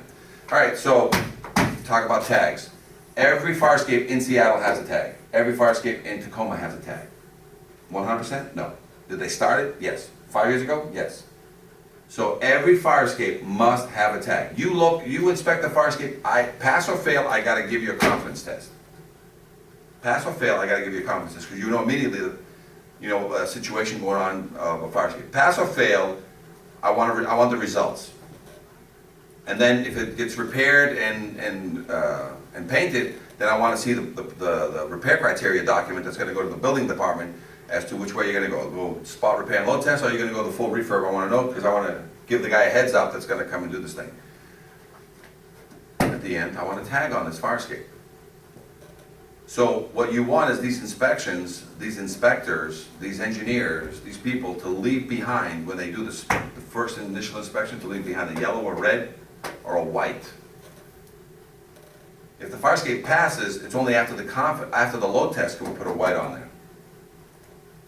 If the fire escape has some issues but it's still functional, but it's got rust in the connections but nothing's fallen, it's going to get a yellow.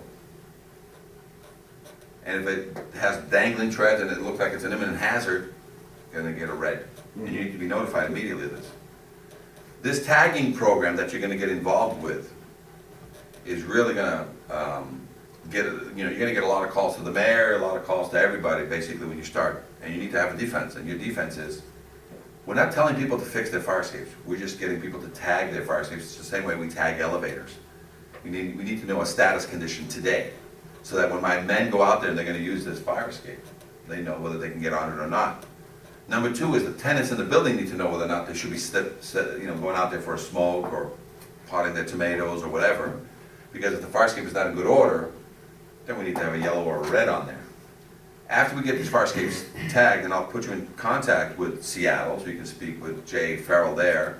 Sue Boxar in Tacoma, or, and again, that's fire prevention, and in AJ Jackson over there in Portland, you can ask them what they're doing, how are they implementing? Because great ideas are great. Implementation with half-staffs and other concerns going on. Guess what attention the bastard child is gonna get?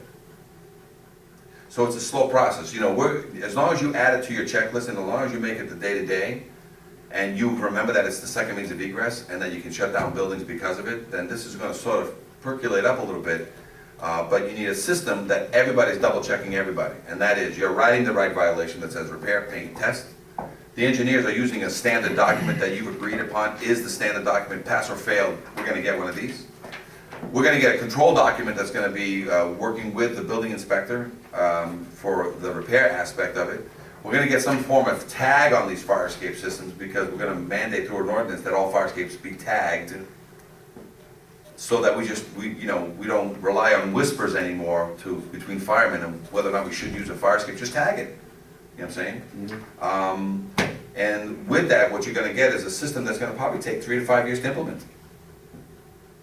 And it really starts with your understaffed group, but it really starts with one leader in the group that really wants to start looking at fire escapes on a case-by-case, day-by-day basis, because after a while, you'll get through all of them. You touch literally every building to a certain degree in a certain cycle, whether it's a year cycle, a 3-year cycle, or a 5-year cycle. So if you have it as a checklist, then you're always looking for what's your 2 means of egress? You're at the front of a building saying, hey, great, alarm, this is check, check, check, check, check. Great, by the way, I just need a copy of your certificate. They go, huh? Yeah, what do you have? An inside stair or an outside stair in the back? Oh, it's an outside stair. We're gonna look at it, no, I just need a copy of the certificate. What's that? Ah, okay, we heard that now. It's a violation. So you got 30 days, give me my certificate. Oh, but people are coming into the building like in 2 weeks. Oh, then let me go back there and see what the situation is. Okay, original hardware, needs a full paint job. Yeah, you may want to push that date where everybody's coming in forward a little bit, because I can't let you occupy this building. You currently don't have a certified second means of egress. And the guy's gonna tell you, no, what are you talking about? My contractors were on this thing, everybody was on this thing is great, it's solid, blah. Yeah, you're right, you're lucky. But see all that rust, see all that thing? One of these sheds is gonna give way. So right now, I don't want you to use anybody on this. And here's a great thing for you guys to start doing. I need this immediately certified, because any building that is under construction needs to have 2 means of egress for your contracting crew. So a lot of times, when you have a gutted building, you don't do the fire escape last, you do the fire escape first. So you have 2 means of egress, because if there's ever any fires, it's during construction. And if my men have to get in and out of this building, and contractors have to get in and out of this building, it's usually through the front stair or through that fire escape. So before you gut the whole building, I need you to certify the 2 means of egress. So that way, in case there is a problem during construction, we can get in and we can get out. And if you're gonna delay this in any way, then I need you to put in a scaffolding tower on this corner over here. So I'll let you gut the place. If you wanna put fire escapes last, I don't have a problem. But now I need you to get the scaffolding company to put in a tower on this corner of the building, and we'll make that the temporary second means of egress for this whole building during construction. I don't have any problem. I'll put it off. Leave it last. What the hell, I don't care. Where's my tower? So that's how you answered that question. So a lot of people don't realize that fire escapes are first during construction, not last. Because you currently don't have a second means of egress. And plenty of electricians and plumbers and contractors start fires all day long during tear downs and demos. So this is this is a short one. You actually have the thick one that I gave you that shows, you know, how fire escapes are built. I left you some extras, remember? Of the same book.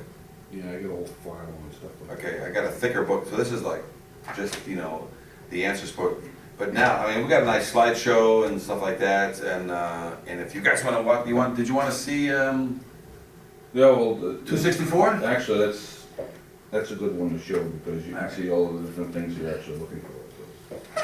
So, Look at 264. in this case, you see a crazy building owner that's willing to walk out on a fire escape that's getting ready to fall down, and you had to call him back down. Yeah. I'll walk out there. Well, they're trying to They were prove, just bliss. they're trying to prove to you that they got it under control. You know, that they're, you know, and it happens, well, like, this thing was in a state of collapse. And, Is. it is in a state of collapse, and we were dealing with this, 8 months ago. February. That's when the fire was, 264 State Street. Some people are unencumbered by the thought process. I just don't care. 3 days. Sometimes. We actually, there's a good video on that fire on YouTube, and the guy couldn't get to the fire escape because the only access to the fire escape was out of a window at the top of the common stairwell corridor, which is open to the stairwell, single means of egress inside the building. So he had to go out the window. Unfortunately, there was a little roof there. He had 1 foot in the unit, 1 foot out on this little roof, waiting to be rescued.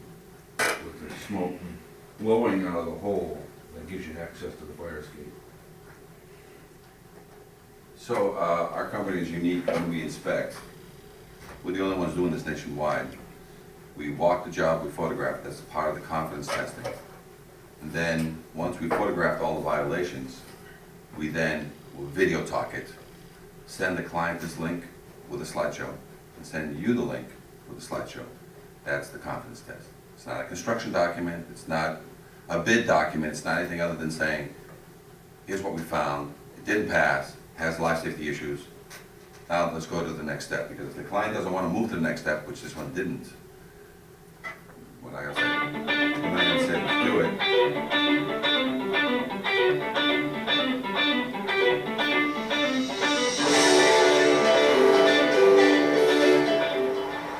Farscape Engineers Inspector Summary Video. This is the The guy? owner of the building is actually gonna now release, must be single action requiring no special knowledge. And so it's got the chain. There's also another release down here, but Another one in the background, Farscape Engineers Inspector Summary. I hate when that happens. but, yeah, it doubles up, you get in the second, you're like, where's that echo coming from? Now, what was that, a piece of wire that he had wrapped around the top of that? Yeah. Piece of wire that you have to know what to do during a fire. You have to know what to do. Tell me how you would, watch out. That's what he said was malfunctioning. Okay, yeah, so it's coming down. You know, just push the ladder forward, and you'll see that that's, This is an illegal ladder, by the way. oh, the whole Can't have ladders system like is this. I'll busted come out. down and The constantly whole in the ladder head, you system can't do already this, it's snapped illegal. away, do you understand? All over the US, it's illegal. The rail is already snapped away. Do you understand? The rail is in the way though, do you see? I see it. Okay, be careful. And you can just leave it, you know, actually just go put it back. I'm gonna show you another thing. It's already snapped down below, so. I see it, so just put it back. Yeah, just put it back the way you have it and Guy's just go not back hostile up. with you? He's paying you this way. Oh, 'cause he Because took it's a while gonna need to some pay, he emergency just paid. repair. You know, I think it was like, Just to within get the it past 2 functional weeks, he again. finally paid. Just right now, we'll probably inspect either from below or we'll go up there Yeah. and do the inspection.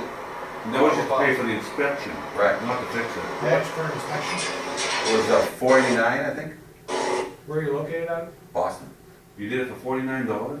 $489. Oh, I was gonna say $49. We charge $189 to $489 dollars for residentials and $289 to $989 for typical commercials. But again, you get a lot of information, which he got.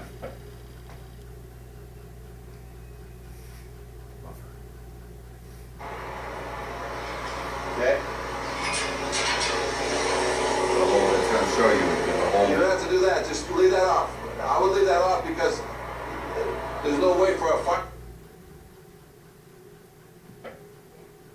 YouTube has gone downhill. You used to be able to watch videos, no problem. Yeah, The internet service providers with the problem. Yeah, I'm actually using the wireless here, and there's only so much thing, but just give it a second. So basically, I'm gonna show you the second plus the slideshow. When I got the guy off of it, the whole cantilever support at the bottom blew all its bolts. The top, all the supports had blown its bolts. We walked around this whole entire building, and we found other ways for him to basically satisfy an egress plan for you to add additional fire escape systems like this all around the building and basically make 100% of all his rooms code compliant. Or just put a sprinkler system in, right? Well, that's another one. They get that often. They say, you know what? We'll let you have one staircase and a sprinkler system, okay? Yeah. And you don't have to have a fire escape. That actually is talked about throughout the nation, but they forget to include one person in the mix. Your insurance company will not allow it. So if as an insurance company gets to your building, and they go, oh, where's your primary? Right here. Where's your secondary? I don't have one. So what's your secondary egress? Oh, the fire official said I could put in a sprinkler. Okay, but I still want a second means of egress. Where's your second means of egress? I don't have one. Okay, we're gonna cancel your insurance in 30 days until you put a fire escape. So then they end up putting in a sprinkler and a fire escape. And let's say we lose pressure. For whatever reason, there's a loss of pressure on that sprinkler system. What's that gonna do for my second means of egress? Kills it, but. Kills it. Yeah, the code allows it. I haven't had an issue with insurance companies yet. We've got a lot of brand new buildings that have been built in the last 3 or 4 years. Brand new buildings is different. We're talking about modifying these units where they usually have. If you're in a high rise, or maybe down in Boston, maybe that is a case, I don't know. But up here, when you have apartment buildings and things like that. Yeah, I'm talking about buildings like this, old mansions that were converted into rooming houses and stuff like that. So that might be an issue. The sprinkler system is very costly to install into one of these things, but the insurance company comes in and basically knocks it out of the way. So that might be it. Yeah. So let me see if, here you go, now it's playing. What you're doing, but that's okay. If you're having a break-in issue, just leave it the way it is. All right? And we're probably gonna have to go up there and do an inspection from above.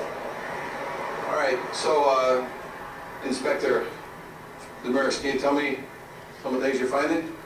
Right away, all original hardware, All original hardware, yeah? structural damage down below. Okay, let's start down here then. The ladder and the rail has actually popped off itself, so the rail's already off the corner here, right? So the rail's not even on the corner anymore, and it's interfering with the flow of the ladder. The ladder itself has been bent from severe trauma. And what else we got? So this is a weld connection. This shows you exactly what happens when you let welds rust from the inside out. So you can actually see the line of the weld. You see the line of the weld? Yep. But all of a sudden it snaps. So there's actually nothing holding this staircase up right now, correct? And look straight up into the connection of the weld right there. You see all the rust inside that connection? Yes.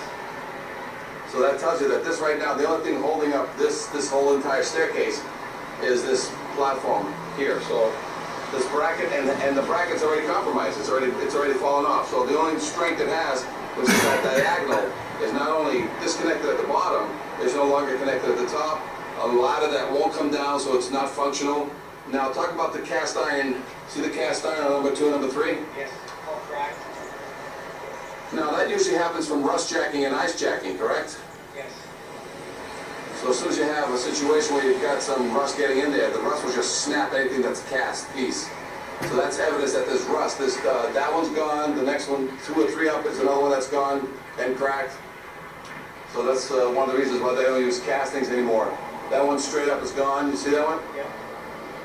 So you need to change all the treads. But we have some treads here that are ready to go. Correct? Yes. But is that a magnet holding up one of the? Is that a magnet holding up one of the treads? Right there, you see a donut magnet up there? Sure, It's a powerful magnet. it's a donut magnet. He came down on We it. got some treads ready to drop here. All right, let's take a look. So all original hardware on the treads. Let's take a look up there, Steve. It's got a little bit of a tilt, right? Yes. She's coming away from the building. Yep. But it's all welded connections, right? So those all need to be done. Any of the bottom shot? Definitely pulled away from the building. On this There it is, yeah, we shoot that. Thank God for The Zoom. bottom's already separated out, so that, the top of the stair, It's that same camera, it's the 75 power zoom on that, right, that come little down. Sony. All right, all original hardware needs a paint job. It's a camera and a video So, camera, we use it all the time. it's not ready for a load test. And she just needs to be refurbished. She's got stabilization. And then the tiebacks into the building need to be verified from the inside, or we can just do a new connection. This is a masonry block wall, most likely a masonry wall inside, so we can either do a pull test on that, or we can just 5 inches away, we can put another epoxy bolt on this one. You agree? Yes. All the railings, Is it it's hassle to just do a pull test? original hardware. The ladder system is what we don't No. like, and this is, That's just to verify that because it's in there they properly. fold out If and we they can't get access to the smash. back. So depending who's coming around or who's underneath, should that ladder come down because of wind, because of anything, it hurts somebody down below. So you These can't have ladders can these be flop out fixed ladders, it's illegal. and put it Does the straight down code so that say you that? jump It's not in 7 the to code, 9 it's feet just, off the if I ground. can, You can, Well, If I can- you say it's illegal, so. right, I can Well, just, what can I I told- put, can I put glass on top of my wall so kids don't jump over my wall? And cement glass, yeah, people used to cement glass on top of walls, Mm-hmm. so kids, can I put razor blades on my new radio that I've installed in my car? So when somebody tries to steal the car radio, and I glued razor blades to it, can I do that? Only if you wanna get sued when you're done. Well, I understand what you're Is saying. it somewhere in the I understand code? what you're saying, but if I write a guy a violation and say, you can't have a drop-down ladder, No, not drop down ladder. This is called a fold out ladder. fold-out ladder. In the fold-out. code, you can build ladders. There's nothing in the code that says you can build it this way. This is a modified ladder. And what it is basically a ladder that comes out, flops out. So, and I just said now, forget a fire, the wind, and the guy forgot to put the chain on this, some heavy wind comes along, and this thing just swings out like it's pivoted here, right? Right, And there's a little kid walking home from school, sure, of course. hits him in the head. I understand what you're saying. So, the first thing that the lawyer's gonna do is say, hey, show me the code where you can build it that way. The code says I can build a fixed ladder, I can build a drop ladder, controlled drop ladder, 2 to 3 feet per second with weights and such. Right. I can have one of those other ladders that look like a drain pipe when they close, and then they open up and flop out and they make a ladder. It's called a fold-out ladder. Can I make a flop-out ladder? No. There's nowhere in the code that shows me how to build it that way.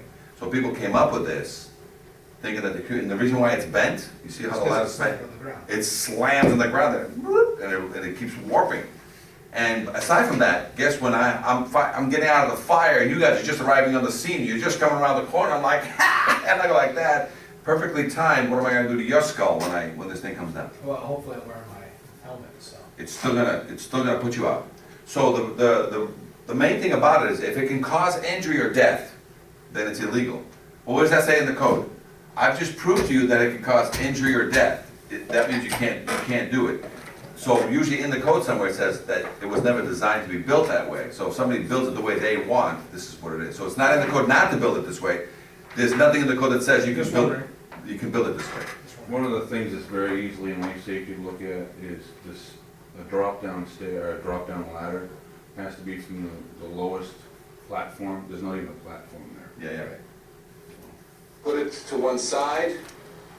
You can also put a little platform here. Usually these have a little bit of a platform, and you can put the ladder here and make it so that it drops down and guillotines straight down. These fold out, and at the discretion of the building official, if they can cause any harm, they need to be modified so that they're more of a permanent. And usually it's 7 to 9 feet off the ground, you can jump to the ground. The last And I run would is do that, I would do that with 7 feet this from one. I would create a little bit of a platform here. That's what we're gonna do there. And put a ladder right Just there. take the ladder away, And then the last run and is then 7 make to a 9 path feet off the through ground, the you just ladder. jump. And it's- and you don't even have any room for a platform there, so Okay. we're gonna make it probably a double Any other step. questions or any other So that you observations just that you see on basically this turn one? around, there's a chain there. Okay. So doesn't you have walk through the ladder, issues. you walk down, then you jump the And last 7 feet entire to the ground. staircase Because nobody is wants already- a ladder all the way to already the down ground. here. You know And what up I'm saying? there has the same issue, so it's the You're platform talking of about the the ones staircase is that, unsupported. they hinge up like this, you're talking about a ladder that. Yeah, he was given that option, he didn't wanna go that route. He just I've wanted seen, a ladder. I've seen a lot of fire escapes that have a platform and then a ladder that goes to the next platform and then a ladder that goes to the next. Correct. That's not legal. No, it is, pre-existing condition. You can't build a new one, you can't build any more ladders now on new construction. Every fire escape I've built for you brand new on a pre-existing structure, not a new structure, pre-existing structure, it's gotta be platform stairs to the ground. No ladders. Any fire escape that has existing ladders, I can maintain those indefinitely for the life of the building. I could always increase it to stairs, but you can't force them. You can't force on your fire code anybody to bring it up to code. If they have a pre-existing condition, they can maintain it indefinitely. Okay. In fact, should have nobody on it. Okay, any questions, fire escape engineers, inspector, summary video? Inspector Vanessa. How many guys do you have? Inspector Demers. Inspectors nationwide, probably have about 10. We have an LA office, we have a Boston office, but we go down to this tri-state area. We're now basically stretched. We cover the whole entire US, but we fly out there. I go to Beaumont, Texas, I go everywhere. Eugene, Oregon, you know. So when would you say that a fire escape has to meet the table for replacement fire escape stairs? When you do a refurb, I would consider that a There you go. replacement stair. 75, they usually use the 75% rule. You've got a building completely, Just use chapter 43. you know, you use it, you've got a building completely, then you basically, internal, external, everything is part of the whole, you know, upgrade. When they take a mansion, usually for example, and they say, hey, we're gonna try to put in 2 staircases in here, and they can't because a lot of times the mansions have these centralized stairs. Yeah. It's physically impossible for you to basically meet the second egress rule with another staircase somewhere inside. So the normal answer, after you've exhausted all possible interior staircases, because you really want to bring them in, the external staircases become the answer. So let's use this mansion. This used to be a doctor's home at one time. Beautiful home, by the way. But now it's been basically bastardized into a rooming house. I went around and I looked at that entire complex and I said, okay, when you do a plan, I can say, and we're right here in this corner of this building. So I went and looked at all the rooms all around and I identified that on this fire escape, we can cross over to that roof where the guy was on it and he couldn't get away. But as soon as we continue with that fire escape over to that little roof, then we pick up that window. I looked on this front over here, and there's an ability for us to basically join and get to the roof. There's a side roof here, so we can do a catwalk, get all these people on this corner over here to come over and get onto this roof, and then a ladder to the ground. Because he already has a pre-existing ladder. Unless you say, no, I'll let him keep his existing ladder, but I want a staircase over here.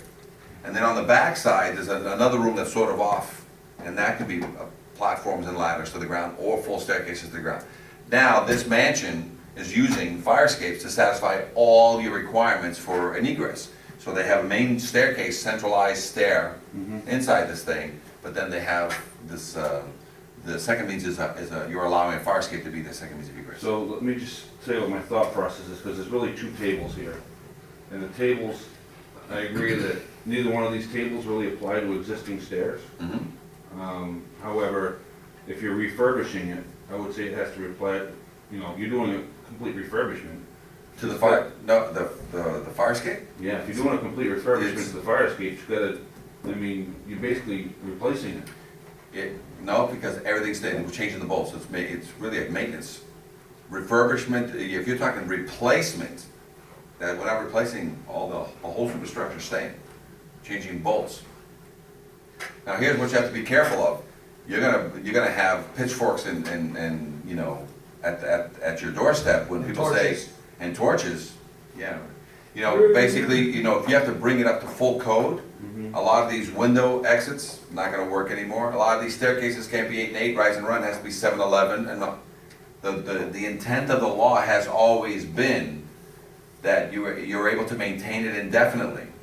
The rule for, you know, refurbishment is when you gut the inside of a building more than 75%, you basically change the use of that building, and you now need to bring everything up to fire code. Then yes, you know, if the guy was gutting this whole building, then you'd have to come in and say, okay, we really need to get this fire escape systems up to code, let's get this old ones off, let's put all brand new fire escapes up there, and do we want 8 and 8 rise and run, 24 inches wide, or do we want to get 36s in there, 7, 11, all the way to the ground with full staircases and a cantilever, or 4 staircases with a cage at the bottom? That's really how it's viewed nationwide. Nobody, and I've been at this for 40 years, nobody has ever forced somebody, ever, and I mean ever, to take down a fire escape because they were in a refurb mode. Ever. So that There's a lot I've of had. things in here that looks like it deals with the fact I that have- windows can still be. I have a class that I taught I teach through Kane University, the entire state of New Jersey. And it's a 6-hour continuing ed course at one of their academies. And that brought up, there was a a code similar to that, that was, I think it's called the retrofit law, I think it was. And the retrofit law broadly explained meant that. No more fire escapes. You basically have to take the fire escapes and give me brand new ones. I said, that'd be a great law for me. I just walk in and says, oh, the current code says. $100,000 in my Yeah, bank I account. was gonna fix this for 10, but it's 100 grand later, let's do it. I said, guys, I'd love that. It's not gonna happen. Because you have these fire escapes that are there, and I think there's intent in the law to really cover a majority of the things like new electric, new plumbing, new things, this. But guys, we're not gonna make people change the veneer on their bricks too while we're at it, because, you know, all of a sudden that's how it was getting interpreted. Nationwide, the refurbishing of fire escapes is just that. It's basically, the terminology is for the bolt. I'm not refurbishing the metal, you know, I'm not taking out one tread, you know, I can take out one or two treads, I'm not taking out all the treads. I'm not taking out all the angles. You know, that's basically taking it all down, putting up a brand new fire escape. Then I have to go through that other permit process, which is I need a set of plans, engineer's stamp, you know, because we're taking down an old one, putting up a brand new one. I've had situations where I've taken an existing fire escape, which is not to code, you know, a little bit steeper than the average, and I've replaced it 100%. But it was still under the maintenance, meaning it was repair and or replace in the permit. So be careful on that, because you've got so many old structures that it's only a matter of time over the next 50 to 100 years where these may all go away. Because we're not supposed to be here. We're not supposed to have this many buildings this long. But the intent of a lot of these is for newer construction, that the fire escape was never part of the issue. That is gonna basically, you know, you got a shell of some kind on a 40-year-old apartment building that they've gutted now and they're gonna make it into condos. Yeah, everything you just said there applies. Yeah, so my code, the life safety code doesn't even allow them to put fire escapes on new buildings. Right. That's correct. And so these two tables only apply to existing, so, I mean, obviously, the new parts of the fire escape that you're gonna construct is gonna have to meet this fire escape stair table. But when would the refurbishment ever apply? And that's what I don't understand. If you're telling me refurbish, I mean, from what I understand from you, from talking to you before, when you do a refurbishment, you're basically taking all the treads down, you're brushing them up, you're all new hardware. Which is maintenance, which is So basically, painting. you're completely disassembling thing. No, And then reassembling it. 4 bolts. Tread comes off, 4 bolts. Tread comes off, we scrape it and paint it, and we put the thing back with four new bolts. But every single component of every single component of the fire escape is going through that same process when you refurbish it, right? Every support has steel that is not getting changed. There's 3 bolts on a triangle. I gotta fly. I'm changing 3 bolts. Okay. Thanks. Cisco? Yeah, I'm Yes, gonna. thank you. let get out of If here. you have a card, I'll send you. He can email me the stuff, I don't have any cards on me right now. But if you shoot me that'd be good. Okay, I gotta fly, cause I gotta be back by noon. okay, now I gotta get out of here myself, I wasn't expecting to be here, so. No, this was very informative. But so if, it gets to be a point where it's a structural issue and you've got, say, Thank the main carrying beam that all the treads are bolted to is rotted out, you've gotta replace that beam. It's still part of maintenance. I'm not gonna tell you what to do, but I'm just gonna tell you what all your other brothers are doing nationwide with it. Fire escapes get maintained, and maintenance is scraping and painting, changing bolts. I guess I'm just having a hard time. Yeah, figuring out when I to can replace it. change a tread, but I'm not changing all the treads. I can change a rotted stringer, but I'm replacing it with the exact same string. It was part of my maintenance. So I don't have a problem with replacing a couple of treads, replacing a handrail, Right. replacing individual components. I take the To me, whole it's thing just out. When you say refurbishment, I'm hearing you Yeah. tell me that means basically you're completely disassembling it and replacing all the hardware. Maybe you're not replacing the steel, but you're replacing all the hardware. Right. It seems to me that pretty darn close to replacement. No, it's not. I mean, if you're taking the whole thing and putting it down in the dumpster, it's If- all new steel going up, now you're telling me that's replacement, but I would say that's not replacement. Now you gotta fall under the other table because it's a Right. new standard. You can read it any way you want, and I'll follow whatever you finally come up with, but then you basically are saying that every one of these fire escapes I can't fix anymore. And you want brand new ones. I'll take it. It's gonna help me. I gotta get another bank to work with me, because I'm gonna have too much money in one bank, and I'm gonna need another bank to hold some of my money. So what are you gonna do about that drop-down ladder then if it doesn't apply? The ladder does apply. The flop out, he has a right to a ladder.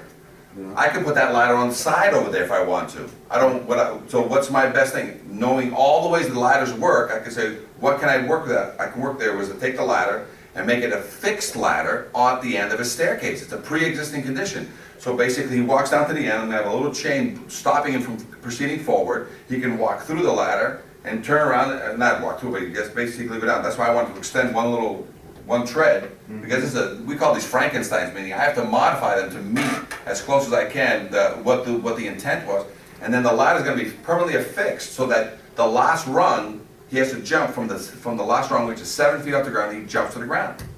I can also take the same ladder and basically fix it to the wall so that when he gets down to the end, he gets to the ladder and he climbs all the way down, but then he's gonna claim that people are breaking into this building. So what they do is they do flop outs, but it costs extra money, he didn't wanna do that. You can make a cantilever so that it comes down on weights, didn't wanna do that. Or you can have a fixed ladder, and the last rung is 7 feet from the ground. You see, that's the only thing I can find in here that really seems to apply to existing ladders, is that it still has to continue to grade. There's no 7 foot above the ground. I can't find that in there anywhere. Well, I can see, again, every state is different, but I'll have to see where it says on, for example, down in Jersey, it's crazy. The last ladder can be 60 feet off the ground. 16? 16. Your window can be 16 feet from the ground and you can use it as a second means of egress and jump. Mm-hmm. So, am I here to fix code issues out there? I'm here to use common sense to say the norm on every fire escape out there, if they want a fixed ladder, they don't want any weights, they don't want any fold outs, they don't want anything, is 7. Otherwise, we put the ladder all the way to the ground, because I'll give you an example. Right now, you're telling Cisco, I want the ladder all the way to the ground. Guess what I do with that ladder that's already there? I take it, at the end of the staircase, I go all the way to the ground, I cut a hole in the middle, in the top of it so you can get through, and go all the way to the ground. When the owner comes in, hey, I don't want this, okay?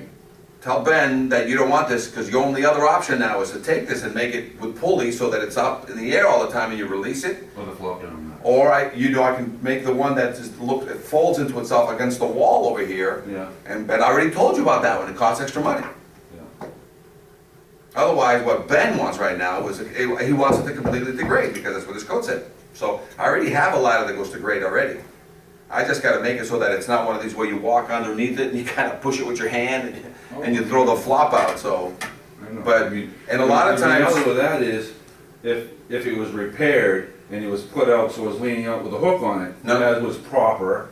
No, you got then some other you ones right across the street, you have, from now on, you're gonna start looking at all these right now, and as soon as you start seeing these flop outs waiting there to basically conk kids on the head when that chain lets go, rots out or whatever, it's an imminent hazard. You're gonna be writing violations on fire escape saying, hey, aside from I want my certificate, by the way, I need this ladder removed out of here and permanently affixed for now, right away.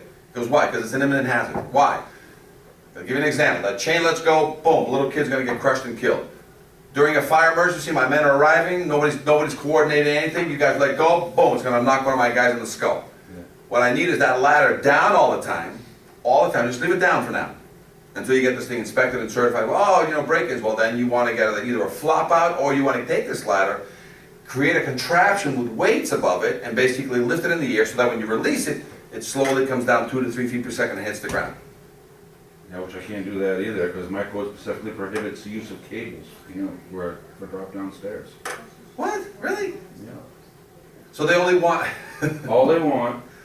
this is the NFPA, or were you? This is NFPA. This is Oh, 101. I'd love to, not that I have time to go through all these code books, but stuff like this Yeah. is great, but, the Yeah, norm NFPA nationwide. said no more of the cable weight counterbalance tricks, because the cables weren't getting maintained and the pulleys get jammed up.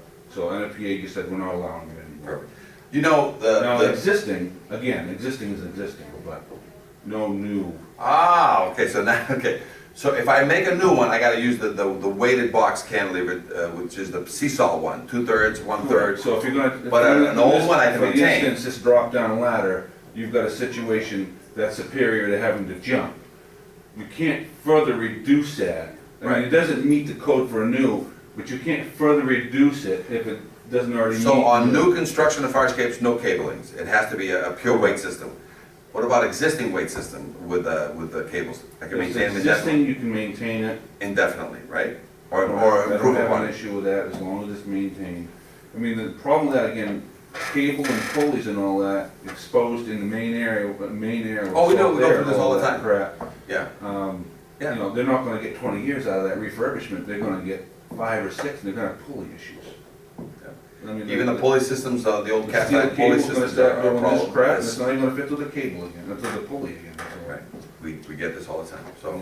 Yeah. This is why when we speak and we talk and we go through things like this is great information to share. Mhm. And because we record it, we give it back to you, you can share this with other people that didn't show up in the class. But our main objective here is to work with the code and be as fair as possible, because this bastard child of egress cannot get, front row status. Because you give it front row status and they're gonna freak out on you with, pitchforks and fire, and fire, you know what I'm saying?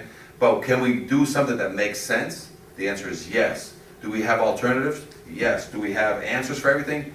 I think yes, because this donut, it's been thought out since the 1850s.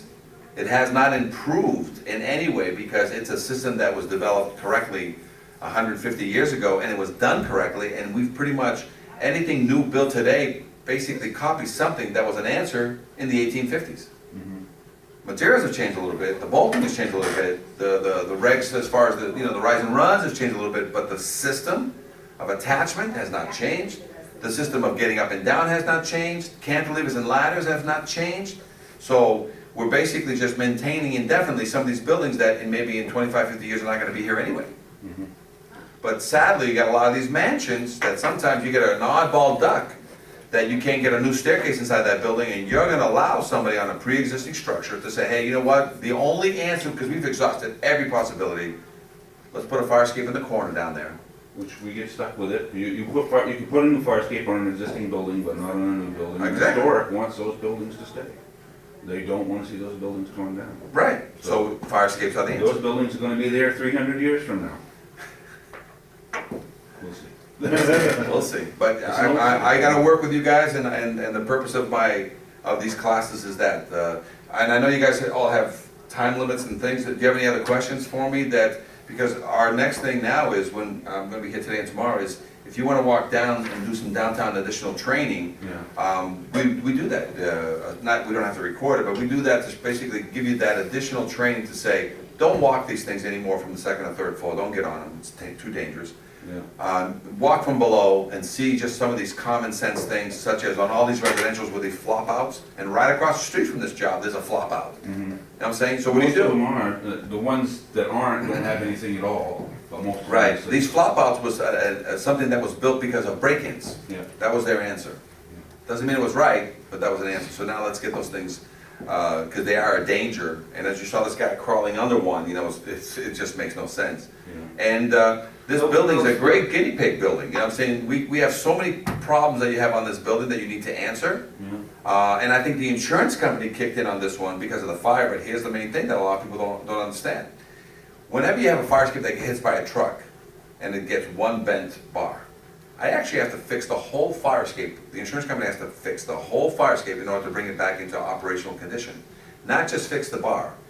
In order to certify and load test it, or to bring it back into operational condition to satisfy you, the insurance company not only fixes the little problem, he has to fix the whole thing.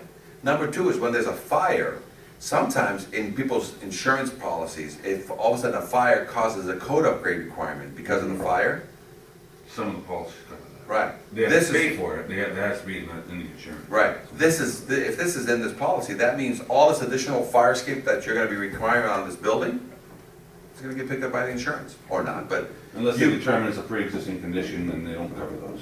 That's the problem. What do you mean, no, this is a code upgrade? This is what I found with these, because we've had quite a few of these issues, not necessarily about fire escapes, but we've had a few issues like a building with a single means of egress and they have a fire in it. And they have code update insurance.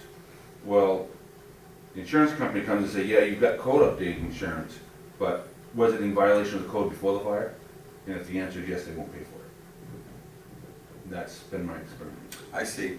So if it was wrong to start with, they don't wanna be the guy, they don't wanna be stuck with the tab to fix It was it. the owner's responsibility to fix it before the fire. Right, or be aware, no, whether he knew it or not, it was his responsibility to know. Correct. So, And like everything else, the insurance companies aren't gonna fork out a dime, they don't have to, and they stick to that pretty religiously. so now with this building here, and I know there was some electrical upgrades and some other things that you did on this building, and he has a fire escape plan that you are not satisfied with, correct? Correct. What is he doing for all these other rooms that don't currently meet the code? What are you